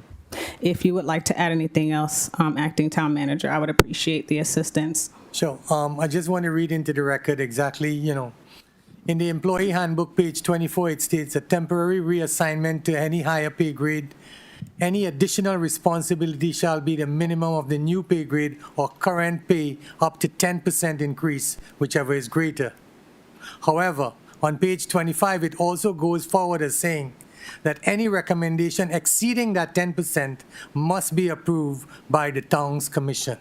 Furthermore, because each officer was compensated an extra hour retro for their pay grade or a higher pay grade that exceeded 10%, the finance department needed to do a comparison to see which one was the higher of both. Acting Sergeant Mobley was the only officer who was owed any money by the town, which totaled $13.20, based on the information provided to us. That's per the employee handbook. The other officers were overcompensated based on that 10% threshold. The finance department is working with the acting town manager and the acting sergeant to resolve the matter moving forward. I just read the last two paragraphs from the finance department when it came to the excess payment and the 10% which I approved. So that said, you should have actually brought forward the fact that it was over 10% to the commission to give these officers their pay increase to the acting position. That's what it says. We'll read it for a third time. Temporary reassignment to a higher pay grade and additional responsibilities shall be the minimum of the new pay grade or a current pay rate of up to 10%, whichever is greater. Yes, we all agree the commission has to approve a 10% or higher pay increase. Right. The police chief and yourself should have brought it forward to the commission to give that increase, because acting as a sergeant is a lot more responsibility than being an officer. So you have 3 people working as acting sergeants, not as officers. They're working as officers, but in acting positions as sergeants, all 3 of them. So that should have come to the commission, that they get bumped to their new pay grade, to the minimum of the new pay grade, instead of that 10% bump. It should have been brought forward by both of you to the commission. The union is the union. The union has say in it. And when it comes back, the officers can file grievance and get their back pay, because this is what is written in the employee handbook. And yes, we all agree, anything over 10% has to come to the commission. But that would be the responsibility of the police chief and yourself as the acting town manager to bring it to the commission. Wasn't This Mobley- is clearly states higher pay grade and additional responsibilities. So the sergeant position is a higher pay grade and additional responsibilities. All these responsibilities were signed prior to me becoming the acting manager. If you look at it here, these are the original documents. It started in February, Okay. where Rashana And they all was not. signed for their increase and their 10% increase in pay. They all accepted their 10% increase in pay. And I also have a letter from the union that says that the city is stuck in status quo and unable to make any changes. Correct. This was from September 19th. But it can come before the commission for the commission to make the adjustment. And that's exactly what the employee handbook says, dated December 2021, page 24. So it was the police chief's responsibility to bring it forward to the commission because these guys are in acting positions with additional responsibilities. And We that have would a union. that would have occurred in February before we were on this board. For only one of them, which Only is one. Mobley, and he is si- and Mobley. he signed. So just like they all signed, and we had a union for longer than I have been chief. So when the union who covers our police department says do not make any changes, I Correct. do not make any changes. Leave it status quo. And I'll let the But when the attorney, officers file grievance against the town for this, That's fine. it's on you. Okay, Okay. I accept full responsibility. All right. Thank you for noting that. No, I think that goes back to the previous administration for one of them. so when I did negotiations tomorrow, we start negotiations. I'll bring it back to the council. Well, we'll be talking about how to move forward with, Right. with Because- how to move forward with negotiations. We're not actually negotiating because we need an HR director and stuff Correct. like that. But we will be laying the foundation because I feel that it's imperative that, we have personnel who are amply paid. And to hear that I'm keeping them from getting their fair amount of money is unfair to accuse me of, especially when I haven't gotten any extra pay, and I'm not complaining about that. You're not getting chief's pay, it's in the chief's position? I'm okay with it, though.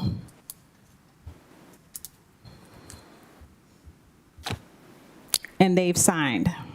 And there's also one person, if you want to really, add who you forgot on the list, but I guess whatever information you got from whomever information you're getting your information from isn't bringing you all the information. Right. Okay, well then there's 4. There's 4 of them, and as I just read, there's only one of them who was underpaid, which was Mobley. All the rest were adjusted. And this And- is the memo that came from our finance department as of this week. And according to previous administration, Mobley was supposed to get a $20,000 check. That's incorrect. So we never wanted to heard make anything about it. make sure that he did receive the correct amount. And there was a memo that was drafted that was sent to all the commissioners. Okay. Okay. All right. Thank you. Thank you. 12.6 HR analysis, acting town manager. Thank you. I think you went through that, we went through that. We did. Okay. Attorney's reports. Thank you, Mayor, Commission. I do have a couple items this evening, and the chief mentioned one of them I wanted to bring up. Just with regards to collective bargaining, tomorrow at 10 o'clock, the chief, your acting manager, and myself have a meeting with David Miller, who's our labor counsel as it relates to collective bargaining. As the chief indicated, we're bound by a status quo situation as it relates to wages, benefits, and working conditions until the first agreement is ultimately negotiated. Tomorrow should be the commencement of that process internally. Again, this is not with the union, this is just with your professional staff and council. Correct. Ultimately, the collective bargaining process is driven by the manager under Florida law with the advice and input and guidance of the commission. Meeting in a closed-door session is one of the few opportunities you all can meet behind closed doors, with the exception of litigation and security of public buildings. But at some future moment, I would anticipate a closed-door session with the commission and your labor council to speak specifically about the collective bargaining issues. On another topic, earlier today, the manager received an email from the Florida Department of Emergency Management with regards to a grant application that the commission previously approved. The manager can speak to the specifics of the grant, but FDEM has requested a resolution of this commission authorizing the manager to sign those documents and to move those grants forward. There's not a resolution on the agenda this evening. Again, the email came in after 4 o'clock this afternoon. Given the unique timing issue and at the risk of losing out on the grant, which is certainly not something that the town would like to do, I'd like to offer a resolution for you all to consider right now. We put together a form resolution. The commission has already approved the grant. The resolution that I'd ask you to consider simply would give the manager the formal authority to execute those grant documents and pursue that opportunity. The item would essentially be a resolution to the town commission authorizing and directing the acting town manager, Alim Ghani, to execute the 4337-448-R MOD number 3 grant. That's the grant reference administered by the Florida Division of Emergency Management, providing for severability, conflicts, and an effective date. I would ask for a motion, Mayor, just to approve that resolution in form that would give your manager the authority to submit those forms and move the grant forward. I make a motion to approve the form. And just for clarification, these are not only one grant, it's actually the 3 HMGP grants. And since JC has left, the state sent an email this afternoon saying that I'm not the authorized signatory on the grants, so they would like to get a resolution from the commission with the large amount of staff turnover is affecting our reporting and our quarterly reports, which is due on October 15th. So this, as soon as I got the email, I sent it to the attorneys. And we put together a document. Again, the grants have already been approved. The commission's already approved the substance of the grant applications. This is just a procedural step to ensure that Mr. Ghani has the authority to submit those documents. I'll second the motion made by Commissioner Jacobs. Roll call. Motion made by Commissioner Jacobs, seconded by Clerk Commissioner Kashem. Clerk Commissioner Hodgkins. Acting Clerk Commissioner Kashem. Yes. Clerk Commissioner Hodgkins. Yes. Vice Mayor Morset. Yes. Mayor Mohammed. Yes. Commissioner Jacobs. Yes. Motion passes. Thank you, Mayor, Commission. Just 2 other quick items, if I may. Last month, you recall that the commission directed our office to work on an RFQ for legal services, converting your prior document with regards to that particular function. We've nearly finalized a solicitation package. I sent an email last week to your acting town manager with a couple administrative questions as far as filling in some of those blanks. We anticipate finalizing that document, if not by the end of this week, certainly by early next week, and getting that on the street as directed. The only other item I wanted to mention was briefly raised earlier in the commission meeting, just a gentle reminder that your charter review board has completed their work. Again, it's not my job to carry their ball, but I know that they have put some significant time and effort into the work they put in over the course of about 2 years, and just wanted to make sure that all is still on your radar in some form. Absent any questions, Mayor, Commission, that's all I have this evening. Thank you.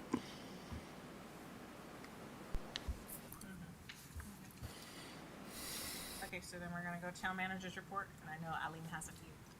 Just some quick items. With the holiday season approaching, I know we were talking about the holiday party and all of that. The holiday lighting, the town's holiday lighting.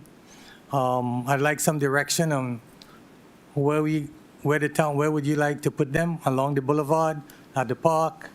In 2021, on a piggyback contract, we spent $30,854. In 2022, we spent $44,401.18. Purchase or lease? These are just lease. They have a company coming in and just installing the lights, and after January, they take it down, and that's it. Yeah, they put them up, they take them down, they Yeah, For $40,000? That doesn't seem right. You said that's what I got.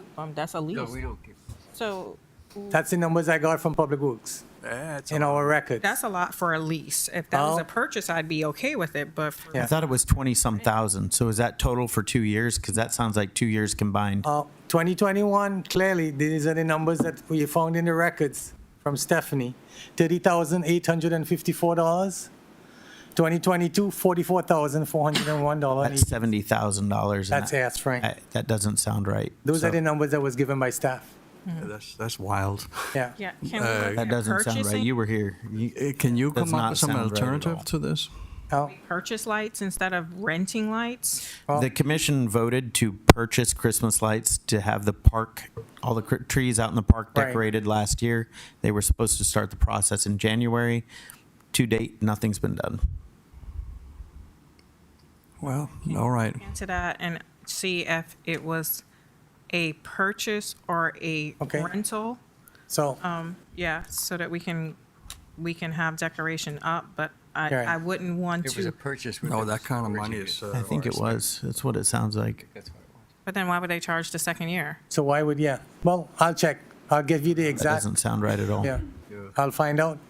Police Department build out, we have I know JC approved pay item number or pay application number 6 Presently, I am holding pay application number 7 for $38,722.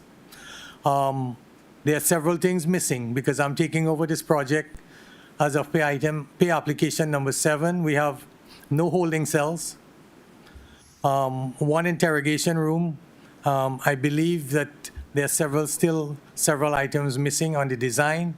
So moving forward, I'm going to have I'm going to be looking at this $38,000 payment thoroughly before I approve anything moving forward on this build out. The original design didn't have a holding cell, did it? No, it didn't. The chief didn't think that was Yeah. Necessary. So there's all these are some of, we can't just let them sit in a car and melt. Yeah, Chief. Roshana Dabney Donovan, Chief of Police. I agree that there needs to be a holding cell here at the police build out. Right now, our officers are sitting in vehicles as they're typing their reports and making arrests. That's a safety issue. So while it's not in the original plans, I've asked for the addition of a holding cell so that we can keep our officers safe and that we can watch our prisoners safely. Yeah, I understand why What you was- need one. I got Wasn't that. there I bathroom can't issues answer that too? question because I was not part of that. Right. that process or that design. Mark also has some input because Yeah, Good evening, Commissioner, Mayor, Mark Pakula, IT Director.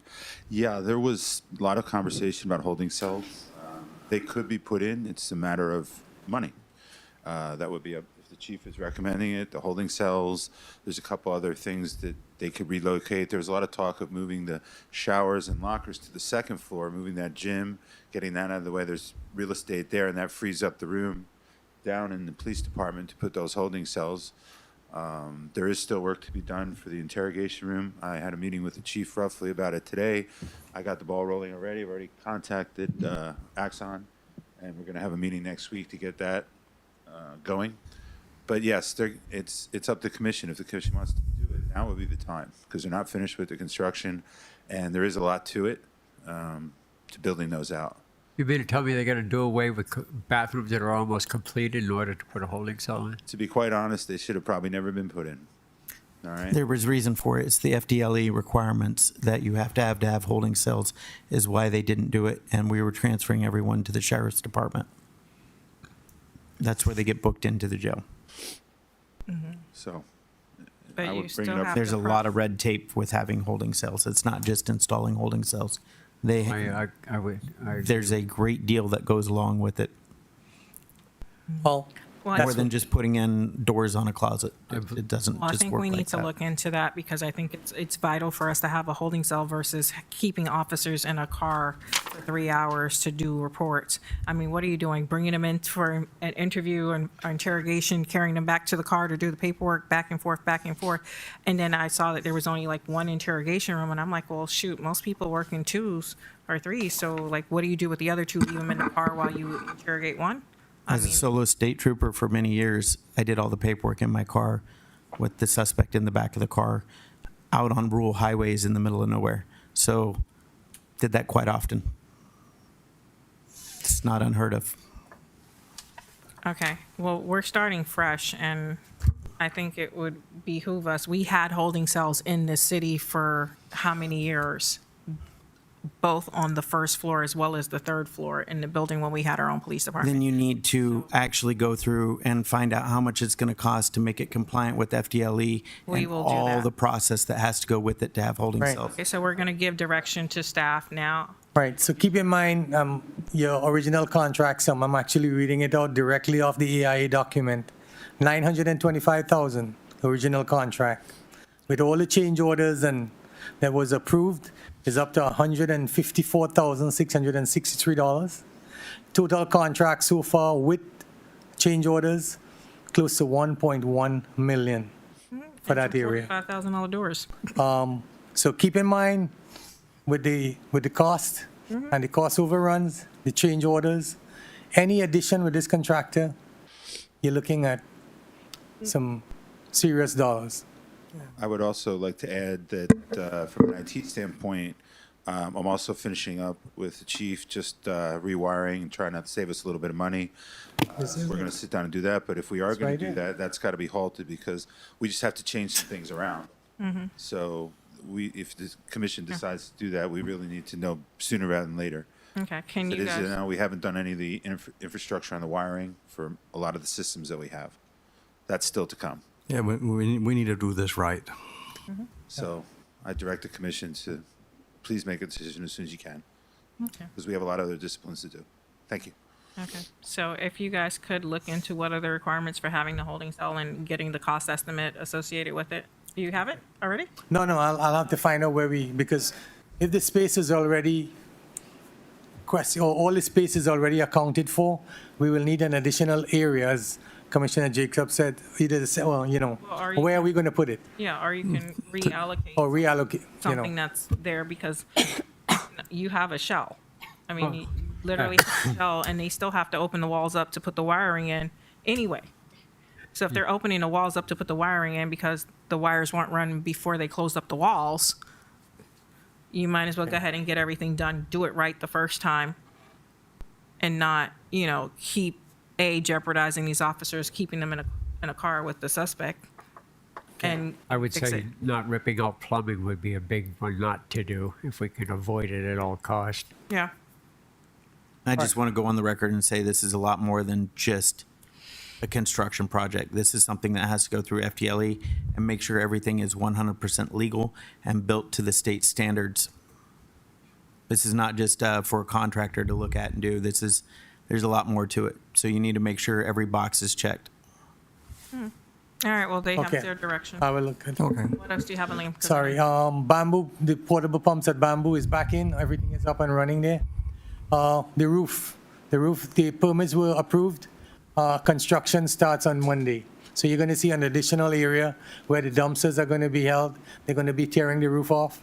They promised me within 30 days they can get it done with everything. So you'll see a lot of movement. Also approved the contract as approved at the last workshop, the panic hardware for all the doors. Lighting on the second floor, I will need an approval for the corridor lighting to change them out.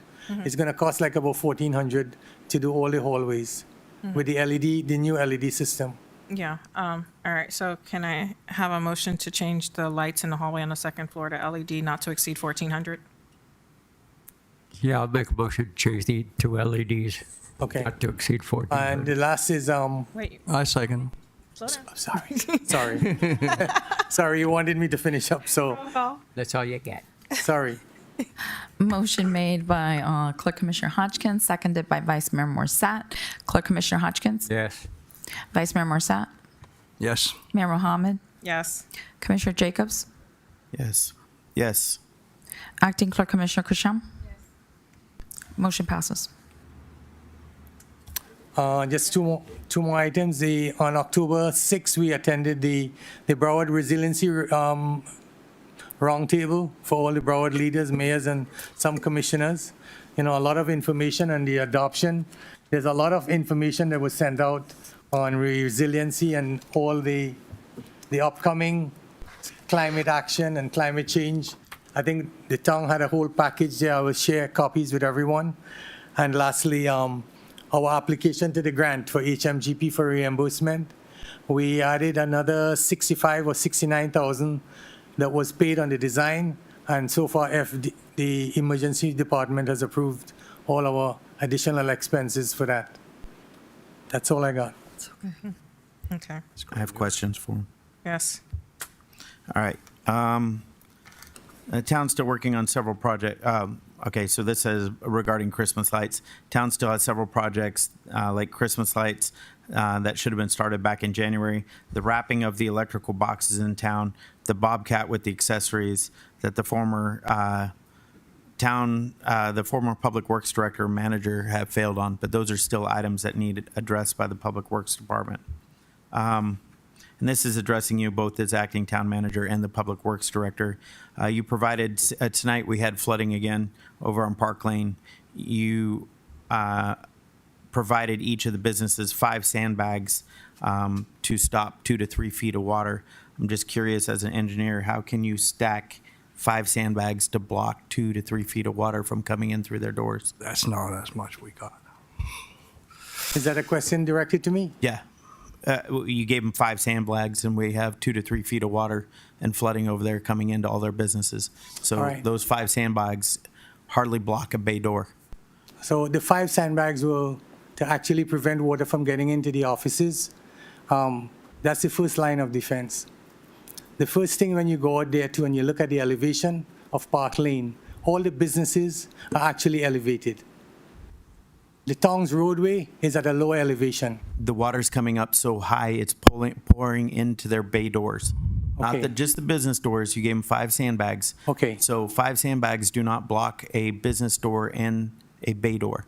All of those have bay doors and business doors. So it's not blocking the water, and they're still flooding over there. Is there a question or is there a That's more a comment? statement. Okay. Do something about it. Fix the drains. Clear the clogs. The other day, they were pulling out coconuts out of one of the lines, and I saw that they had removed over 300 coconuts that were blocking up one line alone, and that was on Park Road. So there's got to be something else blocking line over there that's causing the flooding on Park The Lane. lines have been cleaned. That's the day that I started. If you look on your commission agenda, I asked this commission to approve 3 contracts for drain cleaning. Okay. Those contracts were approved. The second week after approval, I had all those drains clean. What you saw was the 5th attempt of cleaning coconuts that accumulate in the lines. And I have proof. I could show you the pictures of what was I pulled saw it out. personally. I was Okay, standing there. and I could show you the pictures where the contractor, we paid over $3,000 to clean those systems out from Okay. day one. The point I'm making, it's still flooding over there. Okay, I am addressing it. Still and flooding. Okay, There's a whole drainage project It is, going on, so. so I'm sorry. It is a situation that has existed. The town is presently doing a master plan to address it. And we are trying to keep all the lines clean and all the pump station functional and operational. Within the purview of the department, all the pumps which the commission approved, I got them fixed. I'm in the process of upgrading some of the pump stations, which all these commissioners know. I take them out there, they call me when there are problems out there, not only what you have seen. So I'm addressing it. All right, and Hodgkins, so you know, this is your district. The business owners are still calling me and complaining, multiple complaints, because the building department has yet to be restaffed for several months now. And I know this isn't on you, but we still do not have staff in there. And I've been told by residents and business owners that they've been complaining about the building department because everything's held up. Nothing's going forward. They're upset, so they're calling me now because they're not getting things done there. So, Somebody want to give them my number or what? no, you got to go meet with those business owners because they're calling me every day when there's flooding over there. I don't have your number. So are they calling you for the flooding, or are they calling you for the building department? Both. There's complaints in the building department that things are being held up for an excessive amount of time, like BTRs, permits. Anything to do with the building department seems to be greatly delayed, and I know that we are short 2 staff members in there, so. Permits are not delayed, inspections are done next business day. Today, we did 40 inspections structurally, tomorrow, 42, tomorrow we have 40. The queue right now for plan review is empty. Okay. I'm just telling you the calls I keep getting. And on BTRs, I've signed over 150, if not 200 BTRs within the last 2 weeks. And thank you for forwarding me So any concerns. that would get be the issue, that you just signed 150 BTRs Right, so I'm, last 2 weeks. correct. That means they've been sitting for a long time. So I'm trying to address, as they come to my desk, I'm sitting down here sometimes at 6 o'clock signing BTRs before I leave here. Okay. I continue to tell them to call the town. Call the town and talk to the manager. Yeah. So, I've been talking to, every day I've been talking to people about BTRs, about their permits, and about public works issues. okay. I had another question. Are you paying someone to submit our required grant updates? Are you submitting our monthly, our grant updates when the updates come through? Or are you paying someone to do it? Is it, we have all these outstanding grants that have to be updated on a regular basis. I'm asking how they're being updated. No, we are updating them in-house. They're all being done in-house? Yeah, with the assistance of one, I actually coordinate with D. Copper, who is approved and who has worked with us. I actually work with D on getting those grants. There is one other grant that I'm coordinating with the FDEP, and that, with FDOT, the C-SLIP grant, and that is true where we have this, the town has to get lab certified. That's the only process that I have two other construction consultants assisting me with. Okay. And lastly, you know, due to your previously stated safety concerns about being in the park, I'm just curious, are you going to need a police escort every time you leave the confines of town hall to check on public work projects? That is not correct. I think that's it. Again, I think that is an inaccurate statement. That was a question, not a statement. That's an inaccurate statement that you're making. Again, it was a question, not a statement. I think that's an inappropriate statement to be addressing here. There was a meeting scheduled to meet with you at the park. After several attempts, and the attorneys is copied on every email that I sent you. You said that you could not meet. Let's meet in Tampa Bay at the Tampa airport. That's where I was. Then you said you want to meet in Memphis. Not Memphis, Auburn, because that's where I was. That's okay. Then I sent an email to you requesting if you cannot meet in person, let's meet online, set up an online meeting. And then I said that was inappropriate for a budget review, and that I would meet you where I was volunteering at the town park on Saturday at 10 a.m. Hold on one second, Ellie. The town is in Florida. It would, in Pembroke Park, Florida, it would be inappropriate to pay for staff to travel to Auburn out where. That's fine, but I travel a lot for work, and that's where I happened to be when they were trying to schedule meetings. So I was letting them know where I was at for those meetings. Okay. It wasn't going to happen, and it wasn't that he was going to fly out there and meet with me. He wasn't trying to meet with me. In fact, I'd just like to make a point. I didn't meet with the town manager or the finance director till after our first budget hearing, but yet all four of you met with both of them prior to. So, and then he needed a police escort to meet with me. So, but he stated it was due to his safety concerns in the park. So I would like the chief to address that. Okay. I just have a question. What's a police escort? A police officer standing by with him. That's what it is. Okay, I well, wasn't holding his hand or escorting him around, but being there during our meeting. So that's an escort. Yeah, that would be an escort because we were sitting there at the time. So from my understanding, we could call it a chaperoning. from my understanding, there was no escort there for extended length of time. There was a request for an officer just to be in the area, and the officer was in the area. If the officer happened to walk up to make sure that you guys were meeting and you guys were okay, then I think that that's sufficient to ask the question. But an escort or someone holding his hand or anything like that, I think that's a little bit harsh. Okay, do you need a police officer in the area when you're out at public service projects because you feel unsafe in the town of Pembroke Park? No, I do not. Okay, that's all I was asking. Okay. And for clarification, I do have it on video, and I do have the timelines. When I entered the park, when I left the park, when I came in, when you were operating the backhoe, when you came and you parked the backhoe, when I came to the picnic table, what time the officer came, I have it all on record. Okay. And it's there to be seen. I'm glad you have that document. And I do have it, and I could share it with all the commissioners. Okay, all right. What else do you have, Commissioner Jacobs? I have nothing else for the town manager, but I do have my items to come forward. Well, we're into Commissioner comments now. All right. I think. You're finished, right, Eileen? Just one other item. I cannot direct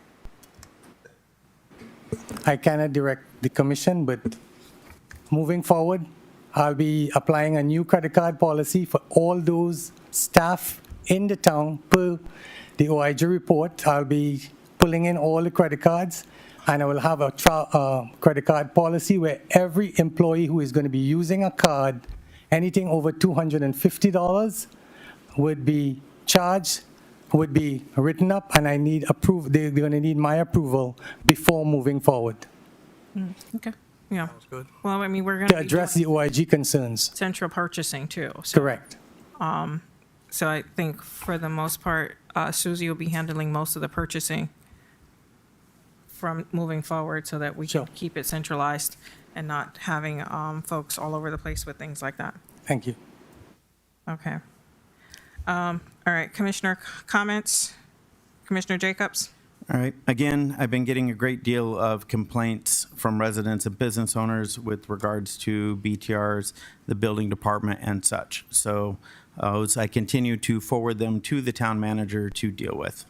Also, we had another little library completed by our local Girl Scouts and installed in Behan Park last week. There are pictures of it that have been listed online. And lastly, at a previous commission meeting, Vice Mayor Morissette, again, made several unfounded allegations against me impersonating a police officer and such. It has, to date, no factual evidence has been presented of such. You will have it I tonight. had anticipated this evidence would be provided by the vice mayor, and it still hasn't. That's all I have. Let me answer this.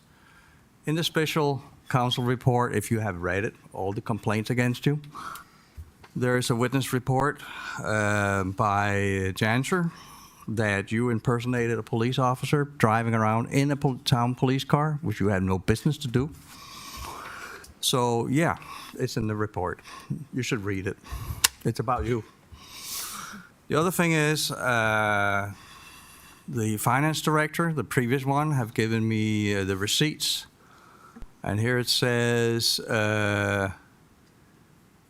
what you bought, tactical T-shirts, and had a logo embroidered, digitized and embroidered on it. And What's embroidered on it? so I'm just asking you. It's on your. It's Probably says mayor on those shirts. Well, I know I've seen a police shield on your Facebook page, where your little shirt. And it says mayor, But it's still a police and the shield. shirt says mayor. Yeah, but you have it So- on a police Where's our shield. logo? It says mayor, Why and are that you was doing it? You're provided. impersonating a police officer. You can try That and was explain it provided. away. See, I could sit up here and say you have child porn on your personal computer. Of course you okay? can say that. I could, but that would be slander and defamation. And if I don't have those factual evidence, I wouldn't bring that forward. Okay? You all continue to bring things forward that don't have anything. The only one who hasn't is Mosfika, and I'm waiting for that day to come. So you guys continue to bring things forward, and you don't have the actual factual I evidence. do have it here, provided. right here in the report. So do you. You just didn't read it because it was about you. No, that's not a factual report. So Oh, okay. Made by a very reputable So is that a lawyer. slander I'm statement? done with my Lied comments for when this they evening. said that? So you're just saying everybody lied in this report? 13 different witnesses? Okay, All right. okay. What other comments do you have, Commissioner Jacobs? That's all I have. Okay. I don't have I'm finished. Yeah. You have a statement, and then I have a whole bunch of stuff to address and clean up and fact check. Go ahead. Speaker Kashim, a few months ago, this commission approved measures to address the preserve park, and I was asked to lead this. I am happy to report that we are moving forward and will begin working. We still plan to have a park master plan completed to guide us with improving the park. Grant money is available now, and they will work on all the applications. We want to use the park for more events, festivals, and fun for families. Please let me know if you have ideas. Thank you. Okay, Thank you. that's perfect. Do we need to vote to give her a committee? Yes. Okay, so we want to create a Parks and Rec committee. You're referring like an ad hoc committee, or what type of committee are you referring to? An advisory committee for the parks Okay. to say what kind of things we want in there with the residents' input. Okay. Are you looking at just like your recently created economic development board, your P&Z board? Yes. Yes. Would you like us to work on an ordinance and provide some duties and responsibilities, composition, and I'm happy to work with Commissioner Kashem. We can kind of bring back a framework for the commission to consider if that's the direction. Yep. Sounds good. All right. So if there's consensus, we'll take that as direction. Thank you. Okay. Now, also, I want you to do another commission. I'd like to have a youth commission. A lot of cities are doing that where they're What was that? I'm sorry. youth commission. Youth commission. Yes, where we have the young folks kind of get up here and say what they'd like to see move forward with their city. So I'd like to do that as well, if you guys don't mind. No, And that would come back as an ordinance as well, if I may. And I only offer this only because I have some experience with youth commissions in the past, and just want to share an issue that has come up repeatedly when this issue's been addressed. That's the Sunshine Law. If any commission, irrespective of the age of the members, are making recommendations to this board, the Sunshine Law would apply. And as a matter of policy, it's entirely up to the five of you whether you want to create that board and seek the advice of the youth in the town. But just be mindful that there are some concerns that I've heard in other venues with regards to subjecting minors or younger folk to the Sunshine Law, which has some very real penalties. The law wouldn't apply any less, irrespective of the composition of that board. But that aside, we're happy to bring back an ordinance for your review and consideration. Okay, perfect. Thank you. Second, I would like for you to, I know that the state has kind of basically took away some of the regulating authority of cities when it pertains to food trucks. We have a business in the city who has a food truck in the back of his restaurant over at Anytime, and they have been fined. And so I would like to make sure that we have something in place, because they currently they're paying rent someplace else for their food truck. And then also I know that Chef Tally has been having some issues in West Park. And so we need to basically get our stuff in line with what we can and can't do with food trucks in our city. And so I would like for us to put something together on the book so that we can know whether or not we're accepting food trucks, whether they're allowed to be in the back if they're a catering truck for a restaurant and things like that. There are, just to that point, there is quite a bit of preemption to the state when it comes to food trucks. However, it is not a complete preemption. The town does have some authority and ability to regulate food trucks, and with that comment in the commission's direction, we'll bring back an ordinance for you to consider. Okay, perfect. Thank you. And then I do want to discuss a couple other things. I just want to kind of put on the record, number one, September is when all BTRs are expiring, and so that's why you would have that rush of BTR licenses, because the entire city who has a BTR has basically expired on September 30th, and that's why you're kind of stuck here till 7, 8 o'clock doing 150 BTRs. There are currently 700 businesses in the city. They would all be expired as of September 30th, and they would all probably need signing in order to renew them. Secondly, we are currently in the process of applying for grants for our drainage program, and so that we can fix the townwide drainage issues. And it's not something that happened overnight. Clearly, I don't know any tree that can produce 300 coconuts in a day. If so, please bring that tree to my yard. Well, it might be a little overkill, 300, but I definitely do enjoy coconuts, and I haven't seen where anything is producing 300 coconuts at a time. So this did not happen overnight, and it's not going to be fixed overnight. So when we are having these conversations, I would like for this commission to be mindful of the fact that Mr. Ghani started here, I don't know what month, April, May, June? Okay, so in June, and I don't think any tree dropped 300 coconuts from June to now on a 5th clean out. And the fact that we're applying for these grants, we need to make sure that this dais is on board with applying for these grants and not throwing monkey wrenches into our financial books that would hinder us from being able to obtain those grants, so that we can clean up the drainage problem, clean up the flooding problems. We need to be a part of the solution, not a part of the problem. And I think we've been creating a problem by sitting here and hindering finance department by asking for agencies to come in and basically block us from being eligible for these grants by saying that, oh, the sky is falling, we have all these problems in finance. Finance is doing their job in trying to complete the audit, and we need to allow them the time and opportunity to do that job. So I do want to state that out there for the record, because I don't want us to hinder that and block this administration from fixing the problems that we currently have. I think that's pretty much it for me for commissioner comments. You guys have any comments over there?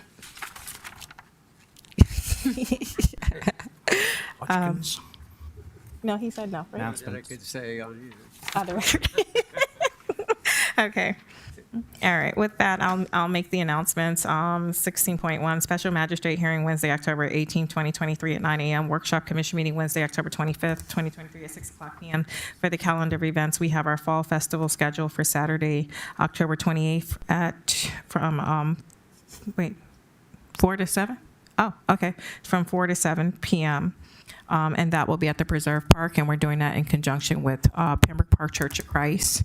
And that should be a fun-filled event for the kids to come out, dress up, get safe candy, and have fun at the park. Saturday, November 4th, is the health fair from 10 o'clock to 2 p.m. The Thanksgiving giveaway is Saturday, November 18th, from 6 o'clock to 9 p.m., and that's in conjunction with Feeding South Florida. Plus, we're going to be getting donations from R&H Holdings.